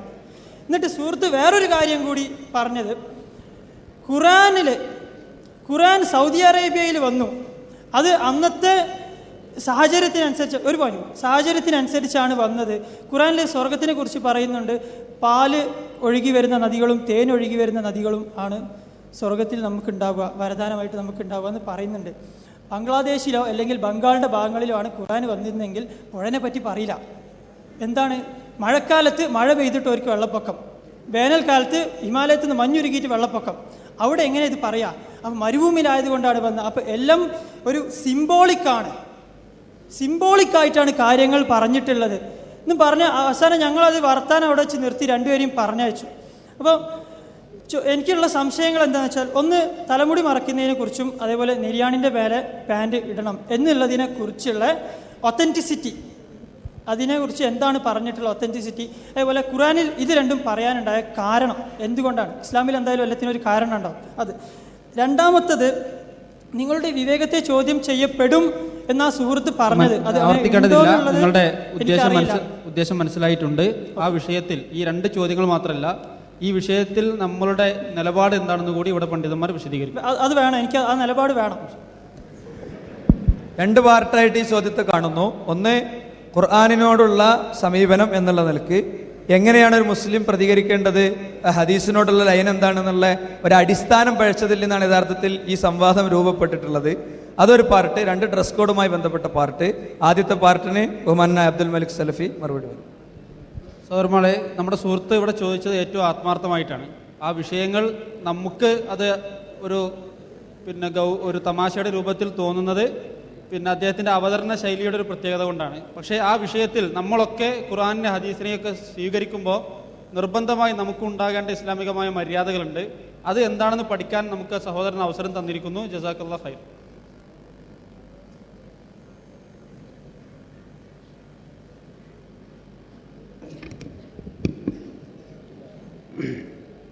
അസ്സലാമു അലൈക്കും വറഹ്മത്തുള്ളാഹി. ഇന്നൽ ഹംദുലില്ലാഹി വസ്സലാത്തു വസ്സലാമു അലാ റസൂലില്ലാഹ്. ഒന്നാമത്തെ വിഷയം, വിശുദ്ധ ഖുർആൻ മരുഭൂമിയിൽ അവതരിച്ചതുകൊണ്ടാണ് അതിൽ പുഴയും ഒക്കെ പരാമർശിക്കപ്പെട്ടത്. അത് അവതരിച്ചത് മരുഭൂമിയിലാണെങ്കിലും മരുഭൂമിവാസികൾക്കു മാത്രമല്ല, ലോകത്ത് ഷഹ്റു റമദാൻ അല്ലദീ ഉൻസില ഫീഹിൽ ഖുർആൻ ഹുദൻ ലിന്നാസ്, മുഴുവൻ ജനങ്ങൾക്കുമുള്ള സന്മാർഗമാണ് വിശുദ്ധ ഖുർആൻ. അതുകൊണ്ട് തന്നെ അതിൽ മരുഭൂമിവാസികളോട് പ്രത്യേക മമതയോ അല്ലെങ്കിൽ അറബികളോട് പ്രത്യേക താല്പര്യമോ വിശുദ്ധ ഖുർആനിൽ കാണിച്ചിട്ടില്ല. മാത്രമല്ല റസൂലുള്ളാഹി സ്വല്ലല്ലാഹു അലൈഹി വസല്ലം റഹ്മത്തുല്ലിൽ ആലമീൻ, ലോകത്തുള്ള മുഴുവൻ മനുഷ്യന്മാർക്കും റഹ്മത്തായി നബിയായിക്കൊണ്ട് നിയോഗിക്കപ്പെട്ടവനാണ്. ഇനി ലോകത്ത് ഏതെങ്കിലും ഭൂമിയിലല്ല ഇപ്പോൾ റസൂലുള്ളാഹിക്ക് അവതരിക്കാൻ കഴിയുള്ളൂ. ഭൂമി ഒന്നുകിൽ മരുഭൂമിയാകും, അല്ലെങ്കിൽ മരുഭൂമി ഇല്ലാത്ത സ്ഥലമാകും. ഏതെങ്കിലും ഒരു സ്ഥലത്ത് റസൂലുള്ളാഹിനെ പറഞ്ഞയക്കണ്ടേ? അത് മക്ക തന്നെ അള്ളാഹു തിരഞ്ഞെടുത്തു എന്ന് മാത്രമേ ഉള്ളൂ. ഇനി മാത്രമല്ല, സ്വർഗത്തെയും നരകത്തെയും സംബന്ധിച്ച് മനുഷ്യന്മാർക്ക് മനസ്സിലാകുന്ന രീതിയിൽ അള്ളാഹു സുബ്ഹാനഹു വ തആല സംസാരിച്ചു എന്ന് മാത്രമേ ഉള്ളൂ. റസൂലുള്ളാഹി സ്വല്ലല്ലാഹു അലൈഹി വസല്ലം പറഞ്ഞ ഹദീസിൽ കാണാം, സ്വർഗീയ സുഖങ്ങളെ സംബന്ധിച്ച് വിശുദ്ധ ഖുർആനിലോ അല്ലെങ്കിൽ പ്രവാചകൻ്റെ ഹദീസുകളിലോ വന്നത് അതതിൻ്റെ പേരുകൾ മാത്രമേ ഉള്ളൂ. പുഴ എന്ന് കേൾക്കുമ്പോൾ നമ്മുടെ ഈ ഭാരതപ്പുഴയോ അല്ലെങ്കിൽ ഗംഗാനദിയോ നമ്മൾ മനസ്സിലേക്ക് കൊണ്ടുവരരുത്. പുഴ എന്ന ആ പേര് മാത്രമേ അവിടെ സ്വർഗവുമായിട്ട് അതിന് ബന്ധമുള്ളൂ. നേരെ മറിച്ച് നമ്മുടെ ചിന്തയിൽ നിന്നും അല്ലെങ്കിൽ നമ്മുടെ മനസ്സിലാക്കലുകൾക്കും തീർത്തും വ്യത്യസ്തവും അപ്പുറത്തുമുള്ളതാണ് സ്വർഗീയ ലോകം എന്നുകൂടി നമ്മൾ മനസ്സിലാക്കുക. പിന്നെ വിശുദ്ധ ഖുർആനിലും റസൂലുള്ളാഹി സ്വല്ലല്ലാഹു അലൈഹി വസല്ലമയുടെ ഹദീസുകളിലും ഒരു കാര്യം സ്ഥിരപ്പെട്ടു വന്നാൽ അത് നമ്മുടെ ബുദ്ധിയിലിട്ട് അല്ലെങ്കിൽ ബുദ്ധി കൊണ്ട് അതിനെ അളന്ന് തിട്ടപ്പെടുത്തി നമ്മുടെ ബുദ്ധിക്ക് യോജിക്കുന്നത് മാത്രം സ്വീകരിക്കുന്ന ഒരു പ്രവണത അതൊരു വിശ്വാസിക്കൊരിക്കലും ശരിയല്ലല്ലോ. വിശുദ്ധ ഖുർആനിൽ അല്ലാഹു സുബ്ഹാനഹു വ തആല പറഞ്ഞിട്ടുള്ള പല കാര്യങ്ങളും ഖുർആൻ അംഗീകരിക്കുന്നൊരു വിശ്വാസിയാണെങ്കിൽ അവൻ സ്വീകരിച്ചേ മതിയാകൂ. ഉദാഹരണമായി, നരകത്തിൻ്റെ അടിയിൽ നിന്ന് വൃക്ഷമുണ്ടാകും, മരമുണ്ടാകുമെന്ന് വിശുദ്ധ ഖുർആൻ പഠിപ്പിച്ചിട്ടുണ്ട്. ഈ ആയത്തിറങ്ങിയപ്പോൾ മക്കയിലെ മുശ്രിക്കുകളുടെ ആളുകൾ പരിഹസിച്ചു, തീയിൽ മരമുണ്ടാകുമോ? അള്ളാഹു പറഞ്ഞു, ഉണ്ടാകും. അത് ളാലിമീങ്ങളായ ആളുകൾക്കൊരു പരീക്ഷണമാണ്. അപ്പോൾ പുഴയുണ്ടാകുമെന്ന് പറഞ്ഞാൽ അത് ചില ആളുകൾക്കൊരു പരീക്ഷണമായിരിക്കും. കാരണം ഈമാൻ തെറ്റിപ്പോകാൻ ചിലപ്പോൾ അത് കാരണമായിരിക്കാം. അള്ളാഹുവിൻ്റെ സുന്നത്തുകൾ അങ്ങനെയാണ്. ഉദാഹരണമായി നമുക്കറിയാം, റസൂലുള്ളാഹി സ്വല്ലല്ലാഹു അലൈഹി വസല്ലമ ബൈത്തുൽ മഖ്ദിസിലേക്ക് 16 മാസത്തോളം തിരിഞ്ഞ് നമസ്കരിച്ചു. ആദ്യത്തെ ഖിബല ബൈത്തുൽ മഖ്ദിസാണ്. രണ്ടാമതാണ് റസൂലുള്ളാഹി സ്വല്ലല്ലാഹു അലൈഹി വസല്ലമ കഅബാലയത്തിലേക്ക് അള്ളാഹു ഖിബല മാറ്റുന്നത്. എന്തുകൊണ്ടാണ് 16 മാസത്തോളം റസൂലുള്ളാഹിയെ ബൈത്തുൽ മഖ്ദിസിലേക്ക് തിരിച്ച് അള്ളാഹു നമസ്കരിപ്പിച്ചത്? അതിന് കാരണം അല്ലാഹു പറയുന്നുണ്ട്, വമാ ജഅൽനൽ ഖിബ്ലത്തല്ലത്തി കുൻത അലൈഹാ ഇല്ലാ ലിനഅലമ മൻ യത്തബിഉ റസൂല മിമ്മൻ യൻഖലിബു അലാ അഖിബിഹി. റസൂലുള്ളാഹി സ്വല്ലല്ലാഹു അലൈഹി വസല്ലമയെ ആര് പിൻപറ്റുന്നു എന്ന് മനസ്സിലാക്കുവാൻ വേണ്ടി തന്നെയാണ് ഞാൻ ആദ്യം ബൈത്തുൽ മഖ്ദിസിലേക്ക് 16 മാസം തിരിഞ്ഞ് നമസ്കരിപ്പിച്ചത്. അപ്പോൾ ഇതൊക്കെ ഒരു പരീക്ഷണമാണ്. അള്ളാഹുവിൻ്റെ ഖുർആനും റസൂലുള്ളാഹിൻ്റെ സുന്നത്തുകളും ഞാനിവിടെ എൻ്റെ വിശാദത്തിൽ ഇന്നലെ പറഞ്ഞിരുന്നു, രണ്ടും വഹയാണ്. ആ വഹയ് പറഞ്ഞു കഴിഞ്ഞാൽ ആ വഹയിന് കീഴൊതുങ്ങുക എന്നുള്ളത് മാത്രമേ നമുക്ക് നിർവാഹമുള്ളൂ. അതിനെ ബുദ്ധിക്കനുസരിച്ച് കൊണ്ട് തിരുത്താൻ നിന്നാൽ നമുക്കറിയാം, ആണിൻ്റെ ബുദ്ധിയല്ല പെണ്ണിൻ്റെ ബുദ്ധി. ഒരു മനുഷ്യൻ്റെ 2-ാം വയസ്സിലെ ബുദ്ധിയല്ല 4-ാം വയസ്സിലുണ്ടാവുക, 4-ാം വയസ്സിലെ ബുദ്ധിയല്ല 40-ാമത്തെ വയസ്സിലുണ്ടാവുക. അപ്പോൾ 4-ാം വയസ്സിൽ തോന്നാത്ത ബുദ്ധിക്ക് തോന്നാത്ത പല കാര്യങ്ങൾ 40-ാമത്തെ വയസ്സിൽ ശരിയായി തോന്നും. അങ്ങനെ നോക്കുകയാണെങ്കിൽ ആണിന് തോന്നുന്ന കാര്യം പെണ്ണിന് ശരിയായി തോന്നും. ബുദ്ധി കൂടുതലുള്ള ആളുകൾക്ക് ശരിയായി തോന്നുന്നത് ബുദ്ധി കുറഞ്ഞ ആളുകൾക്ക് ശരിയില്ല എന്ന് തോന്നും. ഇതൊന്നും മാനദണ്ഡമല്ല. നമ്മുടെ ബുദ്ധിയെ പടച്ച അള്ളാഹു പറഞ്ഞത് കേൾക്കുകയും അനുസരിക്കുകയും ചെയ്യുക എന്നുള്ളതാണ് ബുദ്ധി എന്നുകൂടി നമ്മൾ മനസ്സിലാക്കുക. ബഹുമാനായ ഹംസ മദീനി ആ വിഷയത്തിൻ്റെ ബാക്കി ഭാഗം വിശദീകരിക്കും.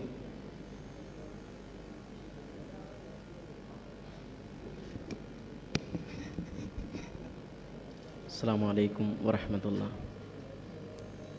നമ്മുടെ സുഹൃത്തിൻ്റെ ചോദ്യം കേട്ടപ്പോൾ 2-3 തവണ നമുക്കൊക്കെ ചിരി വന്നുപോയി. കാരണം ഒരു സംഭാഷണം, 2 കൂട്ടുകാർ തമ്മിലുള്ള സംഭാഷണം അങ്ങനെ തന്നെ റിപ്പോർട്ട് ചെയ്യുകയാണ് ചെയ്തിട്ടുള്ളത്. പക്ഷേ അതിനപ്പുറത്ത് സുഹൃത്തിന് അത് കേട്ടപ്പോൾ ഉണ്ടായ ഒരു മനസ്സും കൂടെ പറഞ്ഞു. ഞങ്ങൾക്കത് കേട്ടു നിൽക്കാൻ സാധിക്കാതെയായി. ഞങ്ങൾ ഇനി പിരിഞ്ഞോളൂ എന്ന് പറഞ്ഞ് പിരിച്ചുവിട്ടു എന്ന്. അത് ശരിക്ക് ഒരു മുഅ്മിനിൻ്റെ മനസ്സിൻ്റെ ഉള്ളിൽ നിന്ന് വരുന്നതാണ്. കാരണം അള്ളാഹുവിൻ്റെ വിശുദ്ധ ഖുർആനിനെയും അതുപോലെ തന്നെ ഹദീസുകളെയും തങ്ങളുടെ ഹവക്കനുസരിച്ച് ദുരുപയോഗം ചെയ്യുന്ന ആളുകളെ കണ്ടാൽ അതിൻ്റെ യാഥാർത്ഥ്യം എന്താണ് എന്ന് പറഞ്ഞാലും ഇല്ലെങ്കിലും ഉൾക്കൊള്ളാൻ കഴിയാത്ത, പ്രമാണങ്ങൾ എപ്പോഴും തങ്ങളുടെ ഇച്ഛകൾക്കനുസരിച്ച് ആകണം എന്നാഗ്രഹിക്കുന്ന ഒരു വിഭാഗം ആളുകളുണ്ട്.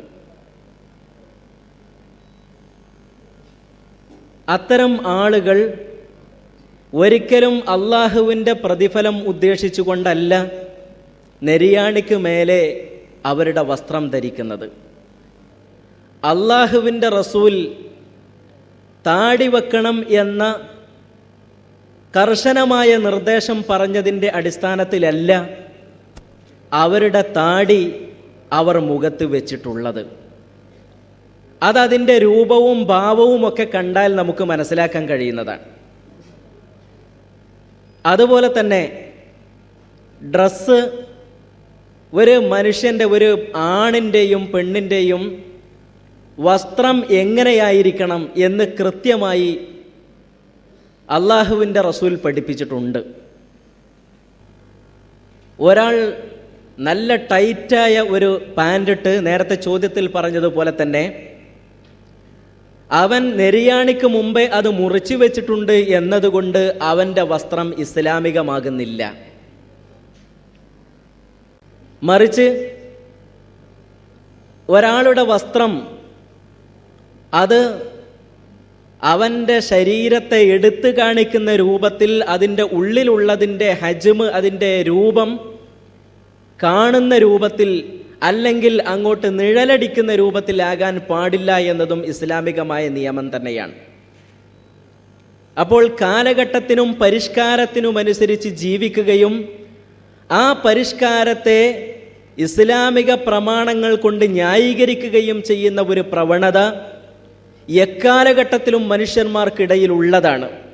വിശുദ്ധ ഖുർആൻ തന്നെ അത്തരത്തിലുള്ള ഒരു വിഭാഗത്തെ സംബന്ധിച്ച് പറഞ്ഞു, അവർ ആഗ്രഹിക്കുന്നത് അവരുടെ ഹവക്കനുസരിച്ചായിരിക്കണം പ്രമാണമെന്നാണ്.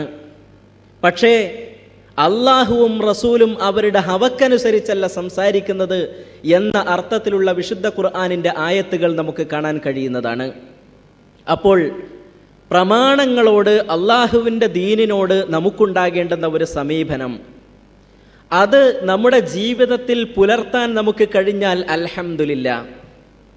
എനിക്ക് അത് പുലർത്താൻ എൻ്റെ ദേഹേച്ഛ അനുവദിക്കുന്നില്ലെങ്കിൽ, എൻ്റെ സംസ്കാരവും ഞാൻ വളരുന്ന സാഹചര്യങ്ങളും അതിന് തടസ്സമായി നിൽക്കുന്നുണ്ട് എങ്കിൽ അതിനോട് ഒരു നല്ല മനസ്സോടുകൂടി, എനിക്കെന്തായാലും ഒരുപാട് ന്യൂനതകളുണ്ട് എന്ന തിരിച്ചറിവോടുകൂടി ആ നിയമങ്ങൾ പാലിക്കുന്ന ആളുകളോടും ആ നിയമങ്ങളോടും ബഹുമാനവും ആദരവും വെച്ച് പുലർത്തുക എന്നത് ഒരു മിനിമം യോഗ്യതയാണ് എന്ന് നമ്മൾ മനസ്സിലാക്കേണ്ടതുണ്ട്.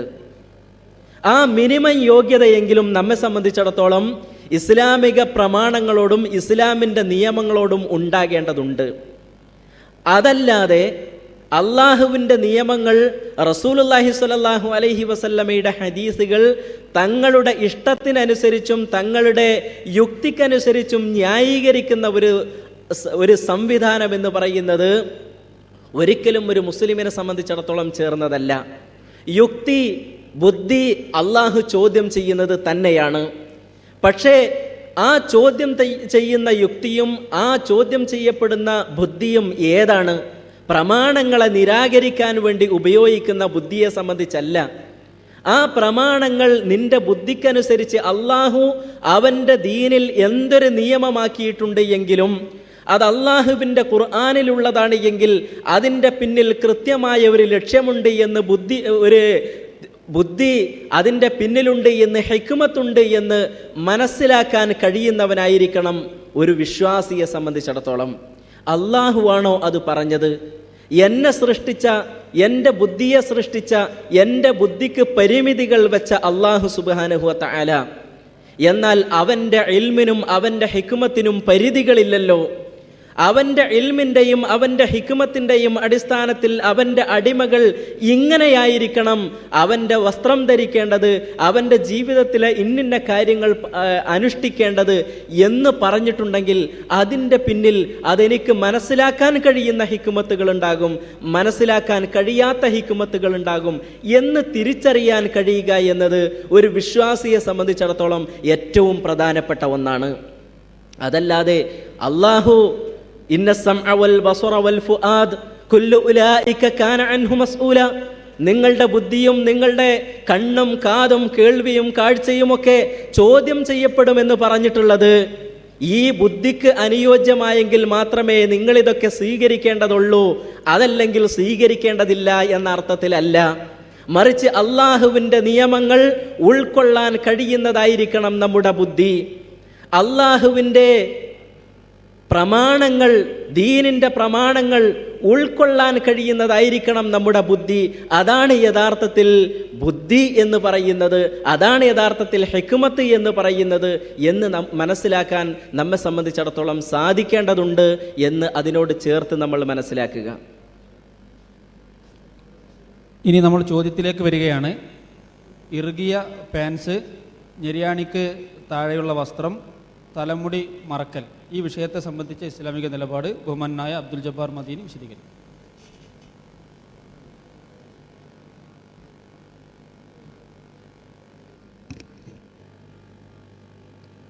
അസ്സലാമു അലൈക്കും.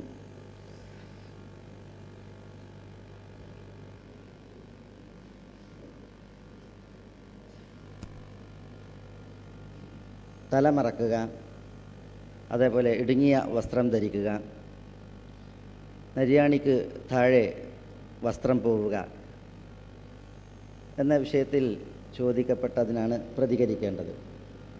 തുടക്കത്തിലൊരു കാര്യം, നിങ്ങൾക്കെല്ലാവർക്കും പഠന വിദ്യാർത്ഥികൾക്കറിയാം ഇബ്നു ഖൽദൂനെ കുറിച്ച്. ഇബ്നു ഖൽദൂൻ ചരിത്ര പണ്ഡിതനാണ്. മാനുഷിക ചരിത്രത്തിന് ആമുഖം എഴുതി മുഖദ്ദിമ എന്ന തൻ്റെ ഗ്രന്ഥത്തിലൂടെ ലോക ശ്രദ്ധ പിടിച്ചുപറ്റിയ പണ്ഡിതനാണ് ഇബ്നു ഖൽദൂൻ. അദ്ദേഹം മുഖദ്ദിമയിൽ ഒരു വീക്ഷണം, ഒരു ചിന്ത അവതരിപ്പിക്കുന്നുണ്ട്. ആ ചിന്തയിൽ അദ്ദേഹം പറയുന്നത്, സ്വർണം തൂക്കുന്ന തുലാസിൽ പാറ തൂക്കാൻ, വലിയ കല്ല് തൂക്കാൻ കൊണ്ടുവരുന്ന ഒരാളെയാണ്. തുലാസ് തൂക്കാനുള്ള ഉപകരണമാണ്, തൂക്കം കണക്കാക്കാനുള്ള ഉപകരണമാണ് തുലാസ്. സ്വർണ്ണക്കടക്കാരൻ്റെ കയ്യിൽ ഒരു തുലാസ് ഉണ്ട്. ഇത് തൂക്കാൻ വെച്ചതല്ലേ, അതിലേക്ക് തൂക്കാനാണ് ഒരു പാറയുമായിട്ട് ഒരാൾ വരുന്നത്. സ്വർണം തൂക്കാനുള്ള തുലാസിൽ സ്വർണം തൂക്കലാണ് യുക്തി, ബുദ്ധി. അതിൽ പാറ തൂക്കിയാൽ തുലാസ് പിന്നെ തൂക്കാൻ കൊള്ളില്ല. ബുദ്ധിയുള്ളവർ ആ തുലാസിൽ പാറ തൂക്കുകയുമില്ല. ഇത് ഇബ്നു ഖൽദൂൻ പറഞ്ഞത്, ബുദ്ധി നല്ല ഒരു തുലാസാണ്. ബുദ്ധി, അതുകൊണ്ട് നമ്മൾ വിഷയങ്ങളെ തൂക്കി അളന്ന് മനസ്സിലാക്കണം. പക്ഷേ ബുദ്ധിയാകുന്ന തുലാസിൽ തൂക്കപ്പെടാനുള്ള വിഷയങ്ങളുണ്ട്, അതുമാത്രമാണ് ആ തുലാസിൽ തൂക്കേണ്ടത്. ബുദ്ധിയിൽ തൂക്കപ്പെടാൻ പാടില്ലാത്ത വിഷയങ്ങൾ അതൊരിക്കലും തൂക്കാൻ പാടുള്ളതല്ല. അങ്ങനെ തൂക്കുവാൻ ഉദ്ദേശിക്കുന്നവർ, അളക്കുവാൻ ഉദ്ദേശിക്കുന്നവർ പാറ കൊണ്ടുവന്ന് സ്വർണം തൂക്കാനുള്ള തുലാസിൽ തൂക്കണമെന്ന് വാശി പിടിക്കുന്നവനെ പോലെയാണ്. പരലോകവുമായി ബന്ധപ്പെട്ട വിഷയങ്ങൾ, നുബുവത്തുമായി ബന്ധപ്പെട്ട വിഷയങ്ങൾ, അള്ളാഹുമായി ബന്ധപ്പെട്ട അവൻ്റെ സത്താപരമായ വിഷയങ്ങൾ, ഇതൊക്കെ ഇതിന് ഉദാഹരണമായി ഇബ്നു ഖൽദൂൻ പിന്നീട് പറയുന്നുണ്ട്. മനുഷ്യരുടെ ദൃഷ്ടിക്ക് പരിമിതിയുള്ളതുപോലെ ബുദ്ധിക്കും പരിമിതിയുണ്ട് എന്ന് ഇമാം ഷാഫി റഹ്മത്തുള്ളാഹി അലൈഹി പറഞ്ഞു. നമ്മുടെ കൺമുമ്പിൽ എത്ര റൈസ് ഉണ്ട് നമ്മുടെ നേത്രം കൊണ്ട് കാണാനാവാത്ത? എക്സ് രശ്മികൾ, ഇൻഫ്രാറെഡ് രശ്മികൾ, അൾട്രാ വയലറ്റ് രശ്മികൾ, ഇതൊന്നും നമുക്ക് കാണാനോ കണ്ടു പറയാനോ സാധിക്കാത്ത ഒരവസ്ഥയാണ് മനുഷ്യൻ്റെ കണ്ണിനുള്ളത്. ചില നിർണിത ശബ്ദ വീജികൾ നമ്മളുടെ കാതിൽ കമ്പനം സൃഷ്ടിക്കാൻ പര്യാപ്തമല്ല. അതുകൊണ്ട് തന്നെ ആ ശബ്ദവീജികളെ കേൾക്കാൻ നമുക്ക് കഴിയില്ല. ഇത് കണ്ണിൻ്റെയും കാതിൻ്റെയും അവസ്ഥയാണ് എങ്കിൽ ഇതുപോലെയാണ് ബുദ്ധിയുടെയും അവസ്ഥ. അതിന് പരിധിയുണ്ട് എന്ന് ദാർശനികന്മാർ പറഞ്ഞിട്ടുണ്ട്. അതുകൊണ്ട് ബുദ്ധിയിൽ തൂക്കാനും അളക്കാനും കഴിയാത്ത വിഷയങ്ങളെ കൊണ്ടുവന്ന് ബുദ്ധിയിൽ തൂക്കി അളന്ന് അപകടത്തിൽ ചാടിയ ഒരു വ്യക്തിയുടെ ഒരു വിഷയമാണ് ഇവിടെ സഹോദരൻ ഇവിടെ നമ്മളെ കേൾപ്പിക്കുകയുണ്ടായത്. ആ പരലോകവുമായി ബന്ധപ്പെട്ട്, സ്വർഗനരകങ്ങളുമായി ബന്ധപ്പെട്ട്, അതേപോലെ തന്നെ മലക്കുകളുമായി ബന്ധപ്പെട്ട് തുടങ്ങിയ വിഷയങ്ങളിൽ അള്ളാഹു എന്താണോ പ്രമാണമായി അവതരിപ്പിച്ചത്, സമിഅന വ അതഅന, ഞങ്ങളത് കേട്ടിരിക്കുന്നു, ഞങ്ങളത് അനുസരിച്ചിരിക്കുന്നു, ഞങ്ങളത് സദ്ദഖ്ന വ ആമന്ന, സത്യപ്പെടുത്തിയിരിക്കുന്നു, വിശ്വസിച്ചിരിക്കുന്നു. ഇതാണ് ഒരു വിശ്വാസിയുടെ നിലപാടെന്ന് ഞാൻ തുടക്കത്തിൽ പറയാം. തല മറക്കുന്നതുമായി ബന്ധപ്പെട്ട് ഇവിടെ പറയാനുള്ളത്, മുഹമ്മദ് നബി സല്ലല്ലാഹു അലൈഹി വസല്ലമ തങ്ങളുടെ പ്രവൃത്തികൾ, കർമ്മങ്ങൾ നമ്മൾ പിൻപറ്റുന്നതുമായി ബന്ധപ്പെട്ട് അത് 3 നിലക്കാണ്. തിരുനബി സല്ലല്ലാഹു അലൈഹി വസല്ലമ തങ്ങളുടെ പ്രവൃത്തികൾ, കർമ്മങ്ങൾ നമ്മൾ അനുധാവനം ചെയ്യുക, പിൻപറ്റുക എന്ന വിഷയത്തിൽ അത് 3 നിലക്കാണ്. ഒരു തരം പ്രവൃത്തികൾ തിരുനബി അത് ചെയ്തിട്ടുണ്ട്, പക്ഷേ അത് നമ്മൾ തിരുനബിയെ പിൻപറ്റാൻ പാടുള്ളതല്ല. തിരുനബിയെ പിൻപറ്റൽ നിഷിദ്ധമാണ്. ഏതാണ് തിരുനബി ചെയ്തതും നമ്മൾ തിരുനബി ആ വിഷയത്തിൽ പിൻപറ്റാൻ പാടില്ലാത്തതുമായ പ്രവൃത്തികൾ? അത് തിരുനബിക്ക് പ്രത്യേകമായിട്ടുള്ള ചില പ്രവൃത്തികളാണ്. ഇപ്പം രാത്രി നമസ്കാരം നമുക്ക് സുന്നത്താണ്. തിരുനബിയെ സംബന്ധിച്ചിടത്തോളം രാത്രിയിലെ സുന്നത്ത് നമസ്കാരങ്ങൾ, രാത്രിയിലെ നമസ്കാരങ്ങൾ, നമുക്ക് സുന്നത്തായ നമസ്കാരങ്ങൾ അത് നിർബന്ധമായിരുന്നു. അത് തിരുനബിക്ക് ഉപേക്ഷിക്കുവാൻ അനുവാദമില്ലായിരുന്നു. അപ്പോൾ നിർബന്ധം എന്ന വിധി സുന്നത്ത് നമസ്കാരത്തിൻ്റെ വിഷയത്തിൽ നമുക്കില്ല. അത് തിരുനബിക്ക് പ്രത്യേകമാണ്. തുടർച്ചയായിട്ടുള്ള വിശാലായ നോമ്പ് എന്ന് പറയും. അപ്പം നമ്മൾ നോമ്പെടുത്താൽ, ഫജറിൽ നോമ്പെടുത്താൽ മഗ്രിബോടുകൂടി നോമ്പ് മുറിക്കും. തിരുനബി സ്വല്ലല്ലാഹു അലൈഹി വസല്ലം തങ്ങൾ നോമ്പിനെ തുടർത്തിയിരുന്നു. മഗ്രിബിക്ക് നോമ്പ് മുറിക്കാതെ തുടർത്തുക. ഈ വിഷയത്തിൽ തിരുനബിയെ അനുധാവനമില്ല എന്നാണ് പ്രാമാണികർ പറഞ്ഞിട്ടുള്ളത്. ഇതേപോലെ തിരുനബി 4-ലേറെ വിവാഹം കഴിച്ചിരുന്നു. നമ്മളെ സംബന്ധിച്ചിടത്തോളം ആ തിരുനബിയുടെ പ്രവൃത്തിയിൽ തിരുനബി സല്ലല്ലാഹു അലൈഹി വസല്ലം തങ്ങളെ അനുധാവനം ചെയ്യൽ, പിൻപറ്റൽ നമുക്ക് പാടുള്ളതല്ല. അപ്പോൾ ഇങ്ങനെ ഒരു തരം പ്രവൃത്തികൾ തിരുനബി സല്ലല്ലാഹു അലൈഹി വസല്ലം തങ്ങൾക്ക് പ്രത്യേകമായിട്ടുണ്ട്. മറ്റൊരു തരം പ്രവൃത്തികൾ തിരുനബിയുടെ ഇബാദത്തുകളാണ്, ആരാധനകളാണ്. നമസ്കാരം, നോമ്പ്, സകാത്ത്, ഹജ്ജ് തുടങ്ങിയതായ ആരാധനാപരമായ പ്രവൃത്തികൾ, കർമ്മങ്ങൾ. അവയിൽ തിരുനബി ചെയ്തു എന്ന മാത്രയിൽ നമ്മൾ തിരുനബിയെ പിൻപറ്റണം. തിരുനബി എങ്ങനെ നിസ്കരിച്ചോ അങ്ങനെ നമ്മൾ നമസ്കരിക്കുക, എങ്ങനെ നോമ്പെടുത്തോ അങ്ങനെ നമ്മൾ നോമ്പെടുക്കുക, എങ്ങനെ സക്കാത്ത് കൊടുത്തോ അതേപോലെ നമ്മൾ സക്കാത്ത് കൊടുക്കുക. കേവല പ്രവൃത്തി തന്നെ നമുക്ക് പിൻപറ്റുവാനും അനുധാവനം ചെയ്യുവാനും മതിയായ പ്രവൃത്തികളാണ്. അത് ഇബാദാത്തുകളാണ്. തിരുനബിയുടെ 3ാമത്തെ പ്രവൃത്തികൾ നൈസർഗിക പ്രവൃത്തികളാണ്. നൈസർഗിക പ്രവൃത്തികൾ എന്ന് പറഞ്ഞാൽ ഭക്ഷണം കഴിക്കുക, ഉറങ്ങുക, വസ്ത്രം ധരിക്കുക തുടങ്ങിയതായ പ്രവൃത്തികൾ. ഈ പ്രവൃത്തികളിൽ തിരുനബി ചെയ്തു എന്നതിനാൽ തിരുനബിയെ പിൻപറ്റൽ നമുക്ക് മതപരമാണോ? ഇപ്പോൾ തിരുനബി സല്ലല്ലാഹു അലൈഹി വസല്ലം തങ്ങൾ അവിടുത്തെ ഭക്ഷണം പലപ്പോഴും പച്ചവെള്ളവും കാരക്കയുമായിരുന്നു. നമ്മൾ ദിനരാത്രങ്ങൾ പച്ചവെള്ളവും കാരക്കയും ഭക്ഷണവുമായി കഴിക്കൽ അത് സുന്നത്താണോ? തിരുനബി ഉപയോഗിച്ചിരുന്ന കിടക്ക ഈത്തപ്പനയുടെ പട്ടയായിരുന്നു, അത് മെടഞ്ഞതായിരുന്നു.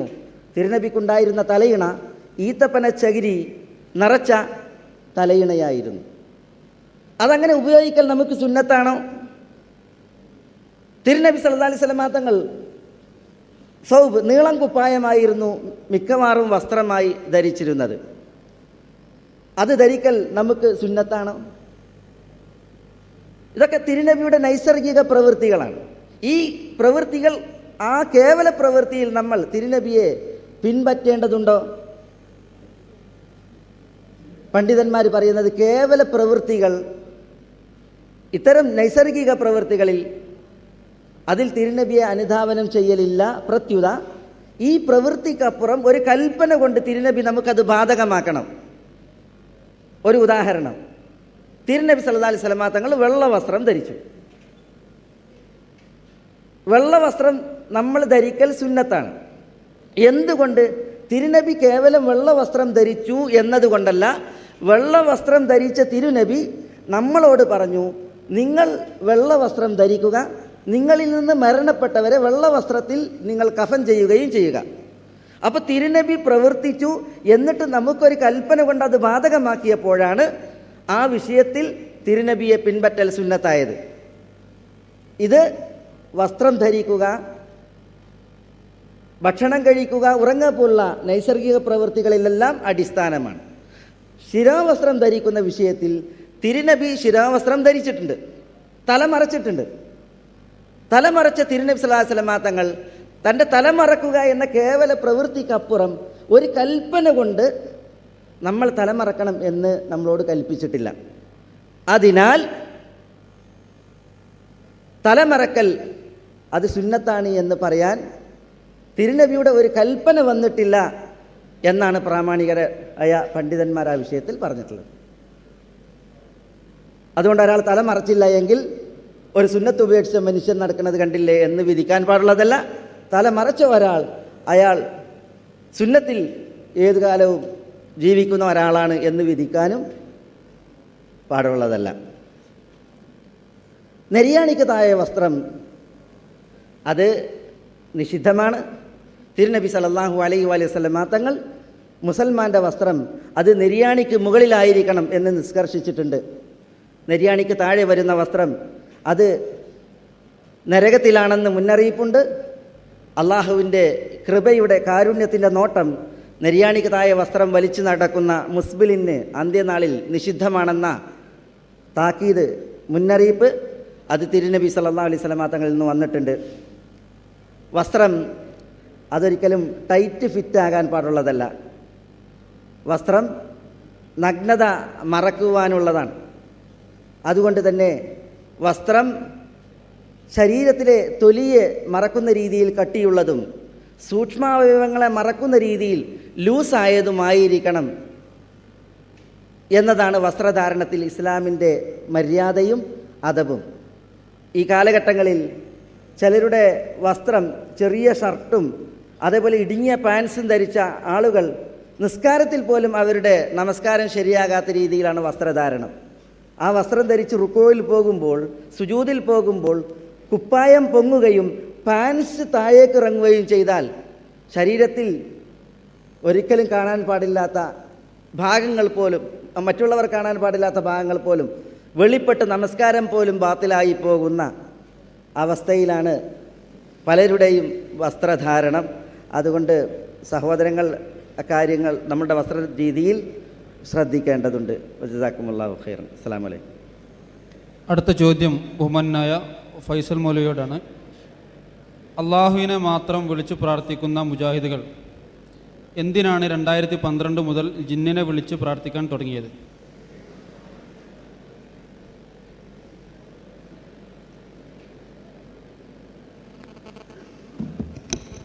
അസ്സലാമു അലൈക്കും വറഹ്മത്തുള്ളാഹി. അങ്ങനെ ആരെങ്കിലും എവിടെയെങ്കിലും തുടങ്ങിയിട്ടുണ്ടെങ്കിൽ അയാൾ മുജാഹിദല്ല എന്ന് നമ്മൾ ഉറപ്പിച്ച് മനസ്സിലാക്കുക. ഏതൊരു മുജാഹിദിൻ്റെയും പ്രാർത്ഥന അല്ല, ഏതൊരു മുസ്ലിമിൻ്റെയും പ്രാർത്ഥന അള്ളാഹുവോട് മാത്രം ആയിരിക്കേണ്ടതാണ് എന്ന കാര്യത്തിൽ സംശയമില്ല. ആ സ്ഥാനത്ത് റബ്ബിൻ്റെ ഏതു പടപ്പുകളിലേക്ക് ആ പ്രാർത്ഥന പോയാലും, അത് ജിന്നാവട്ടെ, മലക്കാവട്ടെ, മനുഷ്യനാവട്ടെ, കല്ലോ മരങ്ങളോ മറ്റു ഏത് സൃഷ്ടികളാണെങ്കിലും അവയെല്ലാം അള്ളാഹുവിൽ പങ്കുചേർക്കലാണ്, ശിർക്കാണ്. ഒരു സംശയവും ആ വിഷയത്തിൽ നമുക്ക് ആവശ്യമില്ല. ജീവിച്ചിരിക്കുന്ന മനുഷ്യനോടും പാടില്ല, മരിച്ചുപോയ മനുഷ്യരോടും പാടില്ല, ജീവിച്ചിരിക്കുന്ന ജിന്നുകളോടും പാടില്ല, മരിച്ചുപോയ ജിന്നിനോടും പാടില്ല. മുമ്പിലുള്ളവരോ ഇല്ലാത്തവരോ ആരാണെങ്കിലും ശരി, പ്രാർത്ഥന അർപ്പിക്കപ്പെടാൻ അവരൊന്നും അർഹരല്ല. അതുകൊണ്ട് തന്നെ മുജാഹിദ് പ്രസ്ഥാനത്തിലെ ഒരാളും അല്ലാഹു അല്ലാത്തവരോട് പ്രാർത്ഥിക്കുക എന്ന ശൈലി സ്വീകരിക്കില്ലെന്ന് മാത്രമല്ല, അതിനെതിരെ അതിശക്തമായി പ്രബോധന പ്രചാരണ പ്രവർത്തനങ്ങളുമായി ഇറങ്ങുന്നവരുമാണ് അവർ. എന്നാൽ നാളിതുവരെയും മുജാഹിദ് പ്രസ്ഥാനം പുലർത്തിപ്പോന്ന ചില അടിസ്ഥാന തത്വങ്ങളിൽ നിന്ന് വഴിമാറി സ്വാർത്ഥ താല്പര്യങ്ങൾക്ക് വേണ്ടി ചില വിവാദങ്ങൾ ഉണ്ടാക്കിവിട്ട ആളുകൾ, യഥാർത്ഥത്തിൽ അവർ തങ്ങൾക്ക് പറ്റിയ അബദ്ധങ്ങളെ തിരിച്ചറിഞ്ഞ് തിരുത്തേണ്ടതിനു പകരം മുജാഹിദുകളുടെ പേരിൽ ചില ആരോപണങ്ങളുമായി രംഗത്തിറങ്ങുകയാണ് ചെയ്തത് എന്നതാണ് വസ്തുത. വിശുദ്ധ ഖുർആനും തിരുസുന്നത്തും അടിസ്ഥാനമാക്കി ഈ കാലമത്രയും മുജാഹിദ് പ്രസ്ഥാനം സമൂഹത്തെ പഠിപ്പിച്ചത് അഭൗതികമായ കഴിവുകൾ അള്ളാഹുവിന് മാത്രമുള്ളതാണ് എന്നാണ്. അഥവാ അദൃശ്യ മാർഗത്തിൽ ഗുണം ചെയ്യുവാനും ദോഷം വരുത്തുവാനും കാര്യകാരണ ബന്ധങ്ങൾക്ക് അതീതമായി മനുഷ്യ ജീവിതത്തിൽ ഇടപെടുവാനുമൊക്കെ റഹ്മാനായ റബ്ബിന് മാത്രമേ സാധിക്കൂ. അവൻ്റെ സൃഷ്ടികളിൽ, പടപ്പുകളിൽ ആർക്കും ആ കഴിവില്ല എന്നാണ് മുജാഹിദ് പ്രസ്ഥാനം ഈ കാലമത്രയും സമൂഹത്തെ പഠിപ്പിച്ചത്. KNM ഒന്നാമത്തെ പ്രസിഡന്റായിരുന്ന KM മൗലവി റഹിമഹുല്ല അദ്ദേഹത്തിന് അദ്ദുആ വൽ ഇബാദ എന്ന പുസ്തകത്തിൻ്റെ 7ാമത്തെ പേജിൽ അത് രേഖപ്പെടുത്തിയിട്ടുണ്ട്. രണ്ടത്താണ് സെയ്ദ് മൗലവി എഴുതിയ ലേഖനങ്ങൾ കൂടി സമാഹരിച്ചുകൊണ്ട് അദ്ദേഹത്തിൻ്റെ ജീവചരിത്രം പുറത്തിറങ്ങിയപ്പോൾ തൗഹീദിന് വേണ്ടി ധന്യജീവിതം എന്ന ആ പുസ്തകത്തിൻ്റെ 237ാമത്തെ പേജിലും ഇത് രേഖപ്പെടുത്തിയിട്ടുണ്ട്. ബഹുമാനായ കുഞ്ഞീദ് മദനി അദ്ദേഹത്തിന് ഇസ്ലാമിൻ്റെ ജീവൻ എന്ന പുസ്തകത്തിൻ്റെ 12ാമത്തെ പേജിലും രേഖപ്പെടുത്തി അഭൗതികമായ കഴിവുകൾ ലോകരക്ഷിതാവായ അള്ളാഹുവിന് മാത്രമേയുള്ളൂ, അവൻ്റെ പടപ്പുകളിൽ ആർക്കും ആ കഴിവില്ല എന്ന്. അദ്ദേഹം തന്നെ ഇസ്ലാമിൻ്റെ അടിത്തറ തൗഹീദ് എന്ന പുസ്തകത്തിലും 18ാമത്തെ പേജിൽ അത് രേഖപ്പെടുത്തിയിട്ടുണ്ട്. തൗഹീദുമായി ബന്ധപ്പെട്ട് ഗ്രന്ഥമെഴുതിയ പൂർവികരും അല്ലാത്തവരുമായ മുഴുവൻ ആളുകളുടെയും ഗ്രന്ഥങ്ങളിൽ നിന്ന് നമുക്ക് കാണാൻ സാധിക്കുന്നത് ഈ ഒരു ആശയമാണ്. കാരണം റഹ്മാനായ റബ്ബല്ലാത്ത അവൻ്റെ പടപ്പുകളിൽ ഒരാൾക്കും അത്തരം കഴിവുകൾ ഇല്ല. അഭൗതികമായ സബബിനതീതമായ കാര്യകാരണ ബന്ധങ്ങൾക്ക് അതീതമായ കഴിവുകൾ എന്നത് റഹ്മാനായ റബ്ബിന് മാത്രം അവകാശപ്പെട്ടതാണ്. എന്നാൽ ചില സ്വാർത്ഥ താല്പര്യങ്ങൾ സംരക്ഷിക്കാൻ വേണ്ടി ജിന്നിനെയും മലക്കിനെയും അഭൗതികമാക്കി മാറ്റാൻ ചില ആളുകൾ ഇക്കഴിഞ്ഞ 1-2 കൊല്ലങ്ങളിൽ ശ്രമിച്ചുവെന്നുള്ളത് ഒരു വസ്തുതയാണ്. അങ്ങനെ ജിന്നുകളെ കഴിവുകൾ അഭൗതിക കഴിവുകളായും മലക്കിൻ്റെ കഴിവുകൾ അഭൗതിക കഴിവുകളായും അഭൗതികമായി ഇടപെടാൻ അള്ളാഹു അല്ലാത്തവർക്ക് കൂടി ജിന്നിനും മലക്കിനും കൂടി സാധിക്കുമെന്ന് പറയുകയും ചെയ്യുന്നിടത്ത് അവർ എത്തിച്ചേർന്നു. അഭൗതികമായ സഹായം അള്ളാഹു അല്ലാത്തവരിൽ നിന്ന് ലഭിക്കുമെന്ന് അതിൻ്റെ ഫലമായി ചിലർക്ക് എഴുതി വെക്കേണ്ടി വന്നു. ജിന്നുകളിൽ നിന്ന് ലഭിക്കുന്ന സഹായം അഭൗതിക സഹായമാണ് എന്ന് 2013 ഫെബ്രുവരി 22 ഇറങ്ങിയ വിചിന്തനം വാരികയിൽ നമുക്ക് കാണാൻ സാധിക്കുന്നു.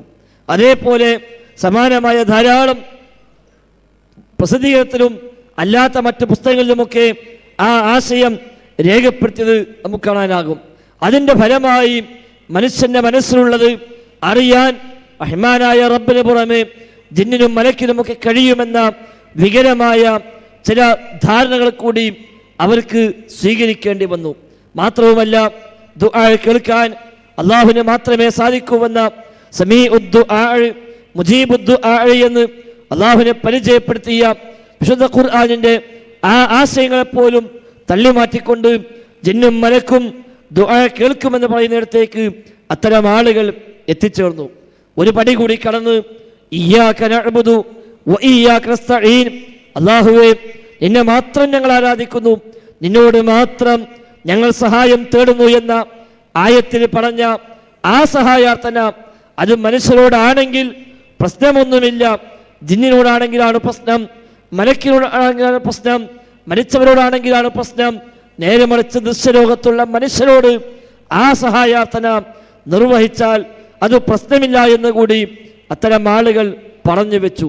യഥാർത്ഥത്തിൽ ആ ഒരു സഹായാർത്ഥന ഇയ്യാക നസ്തഈൻ എന്ന ആയത്തിൽ ഉദ്ദേശിക്കപ്പെട്ട സഹായാർത്ഥന ഏതോ ആ സഹായാർത്ഥന ദൃശ്യലോകത്തുള്ള മനുഷ്യനാണെങ്കിലും അല്ലാത്തവരാണെങ്കിലും ഒരു സൃഷ്ടിയോടും പാടില്ല എന്നതുകൊണ്ടാണല്ലോ എന്നോട് മാത്രം എന്നവിടെ അർത്ഥം കൽപ്പിക്കുന്നത്.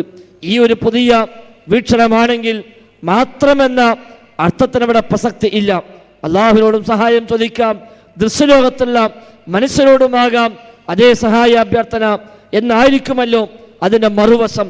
അതൊരിക്കലും ഇസ്ലാം അനുവദിക്കുന്നില്ല. അത്തരം വൈകല്യങ്ങളെ മറച്ചുവെക്കാൻ ചില ആളുകൾ കണ്ടെത്തിയ ചില ഉപായങ്ങളായിരുന്നു മുജാഹിദുകളായ ആളുകൾ ജിന്നിനോട് തേടുന്നവരാണ്, ജിന്നിനോട് പ്രാർത്ഥിക്കുന്നവരാണ് എന്ന അടിസ്ഥാനരഹിതമായ ആരോപണമെന്നാണ് അതുമായി ബന്ധപ്പെട്ട് സൂചിപ്പിക്കാനുള്ളത്. ആദ്യം പറഞ്ഞ വാചകം ഒന്നുകൂടി ആവർത്തിക്കുന്നു. ഏതെങ്കിലും ഒരാൾ ജിന്നിനെ വിളിച്ചുകൊണ്ട് പ്രാർത്ഥിക്കുന്നുവെങ്കിൽ അയാളെ മുജാഹിദല്ല എന്ന് നമ്മൾ തിരിച്ചറിയുക. അള്ളാഹു അനുഗ്രഹിക്കുമാറാവട്ടെ. അടുത്തത് ഫാസ്റ്റ് ആക്കാൻ ചോദ്യം ചുരുക്കി പറയാം.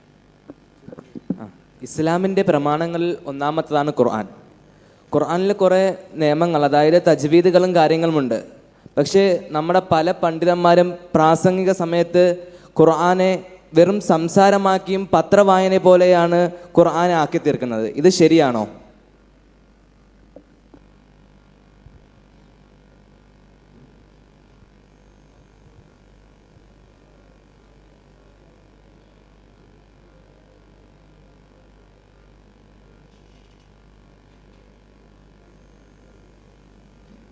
അസ്സലാമു അലൈക്കും. അല്ലാഹു സുബ്ഹാനഹു വ തആല വിശുദ്ധ ഖുർആനിൽ പറഞ്ഞത് വറത്തിലിൽ ഖുർആന തർത്തീല. വിശുദ്ധ ഖുർആൻ്റെ ആശയങ്ങൾ ഗ്രഹിക്കപ്പെടും വിധം അക്ഷരശുദ്ധിയിൽ അക്ഷരങ്ങളുടെ സ്ഥാനങ്ങളിൽ നിന്ന് അക്ഷരങ്ങളെ പുറപ്പെടുവിച്ച് പാരായണം ചെയ്യാനാണ്. ആ രീതിയിൽ ഖുർആൻ വായിച്ചാൽ, പാരായണം ചെയ്താൽ അതാണ് അല്ലാഹു സുബ്ഹാനഹു വ തആല കൽപ്പിച്ചിട്ടുള്ളത്. എന്നാൽ ഖുർആൻ ഈണത്തിൽ പാരായണം ചെയ്യാൻ, അതേപോലെ ഓതുവാൻ നമ്മൾ കൽപ്പിക്കപ്പെട്ടിട്ടുണ്ട്. അങ്ങനെയായിരുന്നു വിശുദ്ധ ഖുർആൻ പാരായണം നിർവഹിക്കപ്പെട്ടിരുന്നത് നമസ്കാരങ്ങളിലും മറ്റും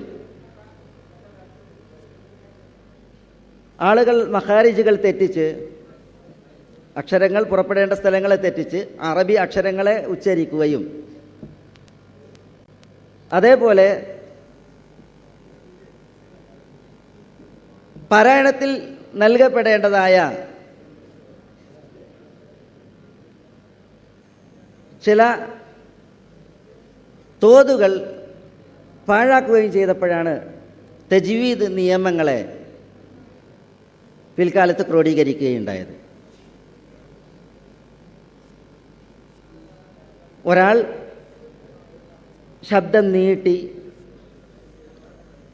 പാരായണ നിയമങ്ങൾ പാലിച്ച് പാരായണം ചെയ്താൽ അങ്ങനെ ഖുർആൻ പാരായണം ചെയ്യാം.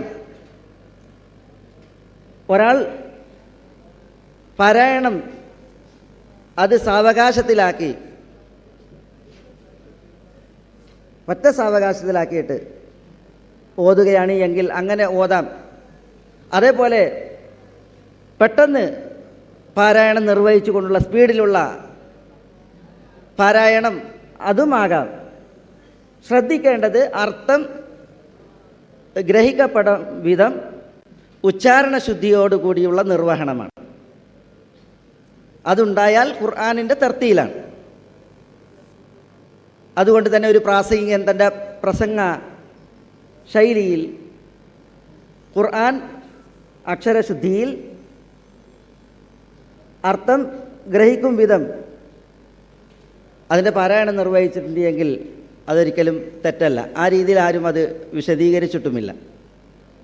അല്ലാഹു അലം. അടുത്ത ചോദ്യം ഏറ്റവും ചുരുക്കുക. നിങ്ങൾക്ക് വളരെ ഇപ്പം നേരത്തെ ചോദിച്ച പോലത്തെ ചോദ്യങ്ങൾ ഗൈഡൻസ് സെൻറ്ററിൽ നിങ്ങൾക്ക് വ്യക്തിപരമായി ചോദിക്കാവുന്നതാണ്. മൊത്തം ഈ സദസ്സിന് ഉപകാരപ്പെടുന്ന ചോദ്യങ്ങളാണ് വരേണ്ടത്.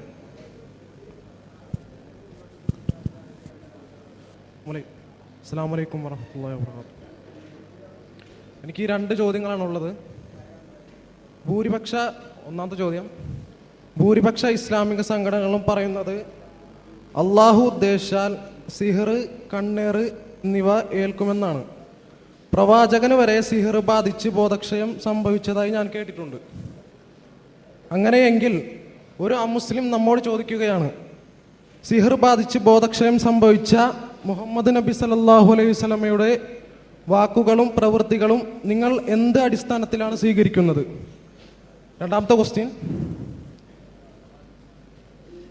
ഈമാനോടുകൂടി ജീവിക്കുന്ന ഒരു മനുഷ്യനെ സിഹർ, കണ്ണേറ് ബാധിക്കില്ലെന്ന് കേട്ടിട്ടുണ്ട്. അങ്ങനെയെങ്കിൽ അള്ളാഹുമായി ഏറ്റവും അടുത്ത പ്രവാചകന് സിഹർ ബാധിച്ചത് എന്തുകൊണ്ട്? സിഹറുമായി ബന്ധപ്പെട്ടതാണ് ചോദ്യം. അള്ളാഹു സുബ്ഹാനഹു വ തആല ഈ ലോകത്ത് എല്ലാം സംവിധാനിച്ചത് ഒരു വ്യവസ്ഥയുടെ അടിസ്ഥാനത്തിലാണ്. ആ വ്യവസ്ഥ പ്രകാരം നടക്കുന്ന പല കാര്യങ്ങൾ, അതിൽപ്പെട്ട ഒന്നാണ് സിഹറും. സിഹറിനുമുണ്ട് അതിൻ്റെതായ ഒരു വ്യവസ്ഥ. ആ വ്യവസ്ഥ പ്രകാരം സിഹർ ചെയ്യുമ്പോൾ അതിൻ്റെ ചില സ്വാധീനങ്ങൾ അള്ളാഹുവിൻ്റെ ഇതിനു പ്രകാരം, അനുമതി പ്രകാരം അതിന് ചില യാഥാർത്ഥ്യങ്ങൾ ഉണ്ടാകുന്നു. അതൊരിക്കലും അസംഭവ്യമല്ല, തള്ളിക്കളയേണ്ടുന്ന ഒന്നുമല്ല. ആ സിഹർ ചെയ്യുന്നതിൻ്റെ ഗൗരവവും ചെയ്താലുള്ള ശിക്ഷകളും ഇസ്ലാം പഠിപ്പിച്ചു. അതോടൊപ്പം സിഹറിൽ നിന്ന് രക്ഷപ്പെടാനുള്ള മാർഗങ്ങളും പരിചയപ്പെടുത്തി. പല കാരണങ്ങളാൽ രോഗമുണ്ടാകുന്നത് പോലെ സിഹർ മുഖേനയും രോഗമുണ്ടാകാം എന്ന് പറഞ്ഞു. അവിടെയൊക്കെ എന്താണ് പ്രതിവിധി? അള്ളാഹുവിലേക്ക് കൂടുതൽ അടുത്ത് പ്രാർത്ഥന നിർഭരമായ മനസ്സുണ്ടാക്കി തൗഹീദ് ഉറപ്പിച്ച് സിഹറിന് പിന്നിൽ പ്രവർത്തിക്കുന്ന സാഹിറിൻ്റെയും പിശാചിൻ്റെയും ഒക്കെ കുതന്ത്രങ്ങളെ തകർത്ത് കളഞ്ഞ് അള്ളാഹുവിലേക്ക് കൂടുതൽ സാമീപ്യം നേടി അവൻ്റെ സംരക്ഷണം നേടി അതിൽ നിന്ന് രക്ഷപ്പെടാനാണ് ഇസ്ലാം പരിചയപ്പെടുത്തിയത്. പ്രവാചകർ സ്വല്ലല്ലാഹു അലൈഹി വസല്ലം തങ്ങൾക്കെതിരെ ജൂതനായ ലബീദ് ബിൻ അഅ്സം എന്ന് പറയുന്ന മനുഷ്യൻ സിഹ്ർ ചെയ്തു. അതിന് ചില സ്വാധീനങ്ങൾ പ്രവാചകർക്കുണ്ടായി. ചോദ്യകർത്താവ് സൂചിപ്പിച്ച പോലെ ഒരു ബോധക്ഷയം ഉണ്ടായിട്ടില്ല, ആ ഒരു ശൈലി ഇല്ല. സിഹ്ർ കൊണ്ട് നബിക്ക് ബോധക്ഷയം ഉണ്ടായത് എവിടെയും പറഞ്ഞിട്ടില്ല. ചില സ്വാധീനങ്ങൾ പ്രവാചകർക്കുണ്ടായി. എങ്കിൽ ആ പ്രവാചക വാക്കുകളെ എങ്ങനെ സ്വീകരിക്കാം എന്നാണ്. തീർച്ചയായും സ്വീകരിക്കാം. കാരണം പ്രവാചകന്റെ വഹ്യ് സംരക്ഷിക്കുമെന്നത് അല്ലാഹു തആലയുടെ വാഗ്ദാനമാണ്.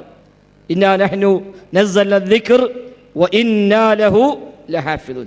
നിശ്ചയം നാമാണ് ഈ ഉത്ബോധനത്തെ അവതരിപ്പിച്ചത്, നാം തന്നെ അതിനെ സംരക്ഷിക്കുകയും ചെയ്യും എന്ന് പറഞ്ഞു. അതേപോലുള്ള സമാനമായ ആയത്തുകൾ ധാരാളം കാണാൻ കഴിയും. അതൊരിക്കലും പ്രവാചകർക്ക് ഒരു രോഗം ബാധിച്ചു വന്നതോ, പ്രവാചകന് സിഹ്ർ ബാധിച്ചു വന്നതോ, പ്രവാചകന് മറ്റൊന്നിനും പ്രയാസമുണ്ടായി എന്നുള്ളതോ വഹ്യിനെ പ്രതികൂലമായി ബാധിക്കുന്ന ഘടകമേ അല്ല.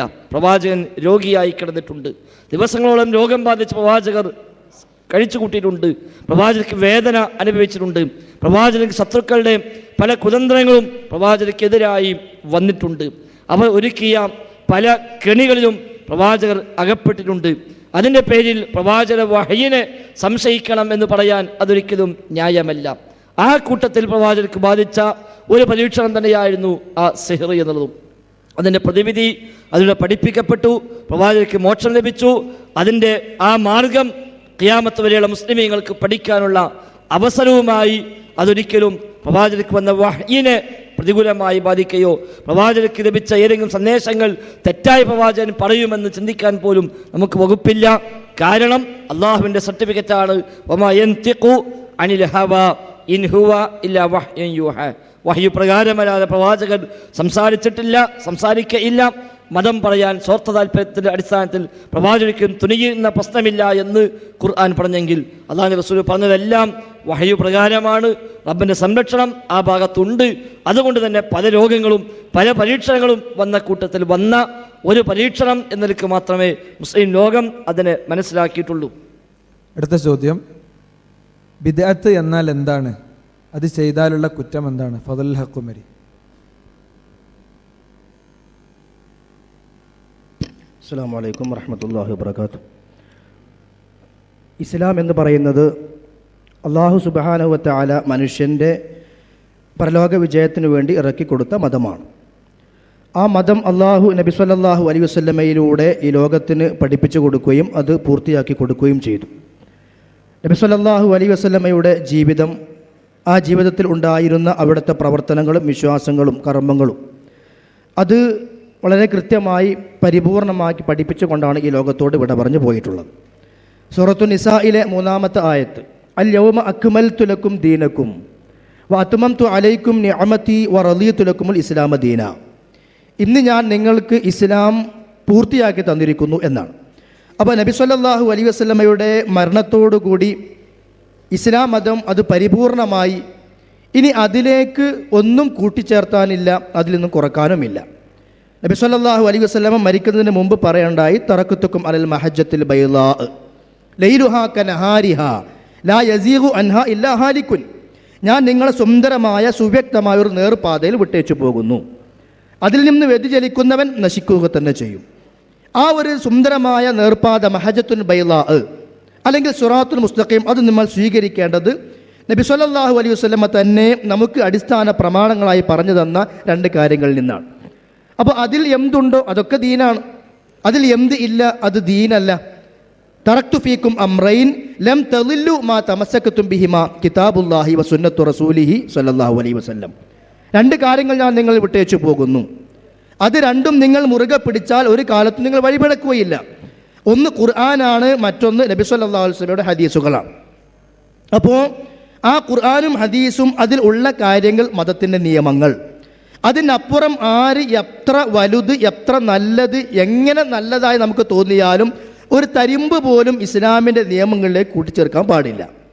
അല്ലയോമ അക്മൽതു ലക്കും ദീനക്കും എന്ന് പറയുന്ന ആയത്ത് വിശദീകരിച്ചുകൊണ്ട് ഇമാം മാലിക് റഹ്മത്തുള്ളാഹി അലൈഹി പറയണ്ടായി, ആരെങ്കിലും മതത്തിൽ പുതിയ വല്ല കാര്യങ്ങളും കൂട്ടിച്ചേർത്താൽ ഫഖദ് സഅമ അന്ന മുഹമ്മദൻ ഖാന റിസാല, മുഹമ്മദ് നബി സല്ലല്ലാഹു അലൈഹി വസല്ലമ തൻ്റെ പ്രവാചകത്വം എന്ന ഉത്തരവാദിത്വത്തിൽ വഞ്ചന കാണിച്ചു എന്നാണ് അതിൻ്റെ അർത്ഥം. ആരെങ്കിലും പുതിയത് കൂട്ടിക്കൊണ്ടുവന്നാൽ. കാരണം അല്യവും അക്കുമൽതു ലക്കും എന്ന് അന്ന് അള്ളാഹുവിൻ്റെ പ്രവാചകൻ സ്വല്ലല്ലാഹു അലൈഹി വസല്ലം പറഞ്ഞിട്ടുണ്ട്.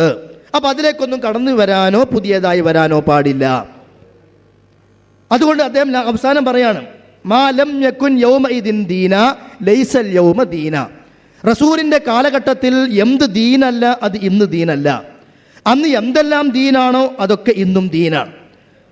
അപ്പം ബിദ്അത്ത് കൊണ്ട് ഉദ്ദേശിക്കുന്നത് മതത്തിൽ പ്രവാചകൻ സല്ലല്ലാഹു അലൈഹി വസല്ലമയുടെ മാതൃകയില്ലാത്ത പുതിയ കാര്യങ്ങൾ കൂട്ടിച്ചേർക്കുക. ഭൗതികപരമായ ദുനിയവിയായ വിഷയങ്ങളിലെ പുരോഗമനങ്ങളോ മാറ്റങ്ങളോ അല്ല ഉദ്ദേശിക്കുന്നത്. ആരാധനയിലും മറ്റുള്ള കാര്യങ്ങളും ദീനുമായി ബന്ധപ്പെട്ട വിഷയങ്ങളിലും നബി സല്ലല്ലാഹു അലൈഹി വസല്ലമ പറഞ്ഞതിനപ്പുറം, പ്രവാചകൻ സല്ലല്ലാഹു അലൈഹി വസല്ലമ ചെയ്തതിനപ്പുറം ഒന്നും ചെയ്യാനോ പറയാനോ നമുക്ക് അനുവാദമില്ല. ആയിഷ റളിയല്ലാഹു അൻഹ ഉദ്ധരിക്കുന്ന ഹദീസുകളിൽ കാണാം, മൻ ആമില അമലൻ ലൈസ അലൈഹി അംറുന ഫഹുവ റദ്ദുൻ. നമ്മുടെ കൽപ്പനയില്ലാത്ത വല്ലതും വല്ലവനും പ്രവർത്തിച്ചാൽ അത് എവിടെ? ഈ ദീനിന്റെ വിഷയത്തിലാണ്. അത് റദ്ദുൻ, അത് തള്ളപ്പെടേണ്ടതാണ്. ഐ മർദൂദുൻ ഇലാ സ്വാഹിബിഹി, ആരുണ്ടാക്കിയോ അവനിലേക്ക് അത് വലിച്ചെറിയണമെന്നാണ്. മറ്റൊരു റിപ്പോർട്ടിൽ മൻ അഹദസ ഫീ അംറിനാ ഹാദാ മാ ലൈസ മിൻഹു ഫഹുവ റദ്ദുൻ. ഈ ദീനിലില്ലാത്ത കാര്യം ആരെങ്കിലും പുതുതായി ഉണ്ടാക്കിയാൽ അതും തള്ളപ്പെടേണ്ടതാണ്. അപ്പോൾ നബി സല്ലല്ലാഹു അലൈഹി വസല്ലമ കൃത്യമായി ഇത്തരം കാര്യങ്ങൾ പഠിപ്പിച്ചുകൊണ്ടാണ് ഈ ലോകത്തോട് വിട പറഞ്ഞു പോയിട്ടുള്ളത്. എന്നു മാത്രമല്ല, ഇത്ര കൂടി പ്രവാചകൻ സ്വല്ലല്ലാഹു അലൈഹി വസല്ലം പഠിപ്പിച്ചു, നിങ്ങളെ സ്വർഗത്തിലേക്ക് അടുപ്പിക്കുന്ന എന്തെല്ലാം കാര്യങ്ങളുണ്ടോ അതെല്ലാം നിങ്ങളെ ഞാൻ പഠിപ്പിച്ചു തന്നിരിക്കുന്നു. നരകത്തിൽ നിന്ന് നിങ്ങളെ അകറ്റുന്ന എന്തെല്ലാം കാര്യങ്ങളുണ്ടോ അതിൽ നിന്നെല്ലാം നിങ്ങളെ ഞാൻ വിലക്കുകയും ചെയ്തിട്ടുണ്ട് എന്ന് പറഞ്ഞാൽ എല്ലാ അർത്ഥത്തിലും ഇസ്ലാം പരിപൂർണമാണ്. അതനുസരിച്ച് കൊണ്ടാണ് സ്വഹാബികൾ ജീവിച്ചത്. അപ്പോൾ അബൂബക്കറും ഫിൽ ജന്ന, ഉമറും ഫിൽ ജന്ന, ഉസ്മാനും ഫിൽ ജന്ന, അലിയും ഫിൽ ജന്ന, ത്വൽഹത്തും ഫിൽ ജന്ന, സഅദും ഫിൽ ജന്ന, സഈദും ഫിൽ ജന്ന, സുബൈറും ഫിൽ ജന്ന, അബ്ദുറഹ്മാൻ ഇബ്നു ഔഫും ഫിൽ ജന്ന എന്നിങ്ങനെ എണ്ണി പറഞ്ഞ ആ സ്വഹാബികൾ അടക്കമുള്ള സ്വർഗത്തിലേക്ക് പോകുമെന്ന് നബി സല്ലല്ലാഹു അലൈഹി വസല്ലം സന്തോഷ വാർത്ത അറിയിച്ച ആളുകൾ പ്രവാചകന്റെ ഏത് നിയമങ്ങളും നിർദ്ദേശങ്ങളും അനുസരിച്ച് കൊണ്ട് ജീവിച്ചോ അത് മതി നമുക്ക്. അന്ന് അവർ സ്വർഗത്തിലേക്ക് പോകാൻ ചെയ്യാത്ത കാര്യങ്ങൾ നമ്മുടെ വകയായി ചെയ്താൽ ഒരിക്കലും അത് നമ്മൾ സ്വർഗത്തിലേക്ക് എത്തിക്കുകയില്ല. മാത്രവുമല്ല, ബിദ്അത്തിലൂടെ മതത്തിൽ പുതിയ കാര്യങ്ങൾ കൊണ്ടുവരുന്നതിലൂടെയും വലിയ അപകടങ്ങളിലേക്കാണ് പോകുന്നത്. അതിൽ ഒന്ന് നബി സ്വല്ലല്ലാഹു അലൈഹി വസല്ലം പഠിപ്പിച്ചു, എല്ലാ ഖുതുബകൾ നമ്മൾ കേൾക്കാറുണ്ട്, ഫഇന്ന കുല്ല മുഹദസത്തിൻ ബിദ്അ, എല്ലാ മുഹദസത്തുകളും പുതിയ കാര്യങ്ങളും ബിദ്അത്താണ്. വകുല്ല ബിദ്അത്തിൻ ദലാല, എല്ലാ ബിദ്അത്തുകളും ദലാലത്താണ്, വഴികേടാണ്. മറ്റൊരു റിപ്പോർട്ടിൽ വകുല്ല ദലാലത്തിൻ ഫിന്നാർ, ഈ വഴികേട് നരകത്തിലേക്കുമാണ്. അപ്പോൾ ഒരു യാസീൻ അല്ലേ, അല്ലെങ്കിൽ ഒരു സ്വലാത്തല്ലേ, പ്രവാചകന്റെ പേരിലുള്ള ആഘോഷമല്ലേ എന്നിങ്ങനെ നമ്മുടേതായ ന്യായീകരണങ്ങൾ പറഞ്ഞുകൊണ്ട് മതത്തിൽ ഒരു കാര്യത്തിലും പുതിയ കാര്യങ്ങൾ കൊണ്ടുവരാൻ നമുക്ക് അവകാശമില്ല. അതെല്ലാം ബിദ്അത്താണ്, അത് ദലാലത്ത് വഴികേടുമാണ്, ആ ദലാലത്ത് നരകത്തിലേക്കുമാണ്. അതാണ് ഏറ്റവും വലിയ അപകടം. മറ്റൊരു ഹദീസിൽ കാണാൻ സാധിക്കും, ഇന്നല്ലാഹ തജറ തൗബത അൻ സാഹിബിൽ ബിദ്അതി ഹത്താ യദ്അ ബിദ്അതഹു. ബിദ്അത്ത് ചെയ്യുന്ന മനുഷ്യനും ആ ബിദ്അത്ത് ഒഴിവാക്കാത്തിടത്തോളം കാലം അല്ലാഹു സുബ്ഹാനഹു വ തആല അവനെ തൗബ സ്വീകരിക്കുന്നതല്ല. അപ്പോൾ ആ ഒരു അപകടവും ബിദ്അത്ത് ചെയ്യുന്ന വിഷയത്തിലുണ്ട്. അതേപോലെ തന്നെ നബി സല്ലല്ലാഹു അലൈഹി വസല്ലമ പഠിപ്പിച്ചിട്ടുള്ള ഒട്ടനവധി വിഷയങ്ങളിൽ പ്രധാനപ്പെട്ട ഒന്നാണ് നാളെ പരലോകത്ത് നൽകപ്പെടുന്ന ഹൗദുൽ കൗസർ. അത് നമ്മളെല്ലാവരും ആഗ്രഹിക്കുകയും ചെയ്യുന്നു, അത് കുടിക്കാൻ വേണ്ടി നമ്മൾ ചെല്ലുകയും ചെയ്യും. ആ സന്ദർഭത്തിൽ പ്രവാചകൻ സ്വല്ലല്ലാഹു അലൈഹി വസല്ലം പഠിപ്പിച്ചു, അന ഫറത്തുക്കും അലൽ ഹൗദ്, ഞാൻ ആദ്യമായി ഹൗദിൻ്റെ സമീപത്തേക്ക് എത്തും, ഞാനത് ആളുകൾക്ക് കുടിക്കാൻ കൊടുക്കുകയും ചെയ്യും. ഈ സന്ദർഭത്തിൽ ചില ആളുകൾ വരുമ്പോൾ എനിക്കും അവർക്കിടയിൽ മറ വീഴപ്പെടും, അവർക്കത് കൊടുക്കാൻ സാധിക്കുകയില്ല. അപ്പോൾ ഞാൻ പറയും, അള്ളാഹു അവരെ വിടണം, അവർ എൻ്റെ ഉമ്മത്തുകളിൽപ്പെട്ടവരാണ്. അപ്പോൾ ഒരു വിളിയാളനെ വിളിച്ചു പറയും, ഇന്നക ലാ തദ്രി മാ അഹദസു ബഅദക, നിങ്ങളുടെ മരണശേഷം അവർ എന്തെല്ലാം കാര്യങ്ങൾ മതത്തിൽ പുതിയതായി കൂട്ടിച്ചേർത്തു എന്ന് നിങ്ങൾക്കറിയില്ല പ്രവാചകരെ. അപ്പോൾ പരലോകത്തു പോലും ഹൗദുൽ കൗസർ തടയപ്പെടുന്ന ഒരു അവസ്ഥയാണ് ബിദ്അത്തുകൾ ചെയ്യുന്നതിലൂടെ ഉണ്ടാകുന്നത്. ഇത്തരം ഗൗരവങ്ങൾ നമ്മൾ അറിയുക, മനസ്സിലാക്കുക, എന്നിട്ടും ദീന് കൃത്യമായി പഠിക്കുക. എന്താണോ ഇല്ലാത്തത്, എന്താണോ ഉള്ളത് എന്ന് വേർതിരിച്ച് അറിഞ്ഞ് മനസ്സിലാക്കിയതിനു ശേഷം നമ്മൾ പ്രവർത്തിക്കുകയും ആ ഒരു ശരിയായ രീതിയിലേക്ക് നമ്മൾ നമ്മുടെ സുഹൃത്തുക്കളെ ക്ഷണിക്കുകയും ചെയ്യുക. അള്ളാഹു ആലം. അള്ളാഹു അനുഗ്രഹിക്കുമാറാകട്ടെ. സഹോദരങ്ങളെ, ഈ സെഷൻ ഇവിടെ അനിവാര്യമായും അവസാനിപ്പിക്കേണ്ടതുണ്ട്. പ്രോഗ്രാം കോർഡിനേറ്ററുടെ അന്ത്യശാസനവും പിന്നിട്ട് ഏകദേശം 15 മിനിറ്റ് കഴിഞ്ഞു. ഒരു ചോദ്യകർത്താവ് ചോദ്യത്തിന് വേണ്ടി ഇരിക്കുന്നുണ്ട്. സ്നേഹപൂർവ്വം നിഷ്കരുണം അത് നിരാകരിക്കേണ്ട ഒരു സാഹചര്യമാണുള്ളത്. അദ്ദേഹത്തിൻ്റെ ആ സംശയം അദ്ദേഹത്തിന് ഗൈഡൻസ് സെൻറ്ററിൽ ക്ലിയർ ചെയ്യാനുള്ള അറേഞ്ച്മെൻറ്റ്സ് ഇവിടുന്ന് ചെയ്തിട്ടുണ്ട്. അത് ചെയ്യാവുന്നതാണ്. ഇവിടെ യഥാർത്ഥത്തിൽ ഇവിടെ വന്നുകൂടിയ ചോദ്യങ്ങൾ ഒരുപാടുണ്ട്, കെട്ടുകണക്കിന് ചോദ്യങ്ങളുണ്ട്. നമ്മൾ ചോദിച്ചു തുടങ്ങി, ഇനി ചോദിച്ചുകൊണ്ടേ ഇരിക്കുക. പ്രോഫ്കോൺ വരുമ്പോഴോ മീറ്റ് ദ സ്കോളർ വരുമ്പോഴോ CRE വരുമ്പോഴോ മാത്രം ക്ലിയർ ചെയ്യേണ്ടതായിരുന്നില്ല നമ്മുടെ ചോദ്യങ്ങൾ. മറിച്ച് ഇത്തരം ചില ചോദ്യങ്ങൾ ക്ലിയർ ചെയ്തിട്ടില്ലെങ്കിൽ അതിനു മുമ്പ് മരിച്ചുപോയാൽ നമ്മുടെ പരലോകത്തെ പോലും ബാധിക്കുന്ന വിധമുള്ള വിഷയങ്ങളാണ് മിക്കവാറും കാര്യങ്ങൾ ചോദ്യങ്ങളായി വന്നിട്ടുള്ളത് എന്നാണ് നമുക്ക് മനസ്സിലാകുന്നത്.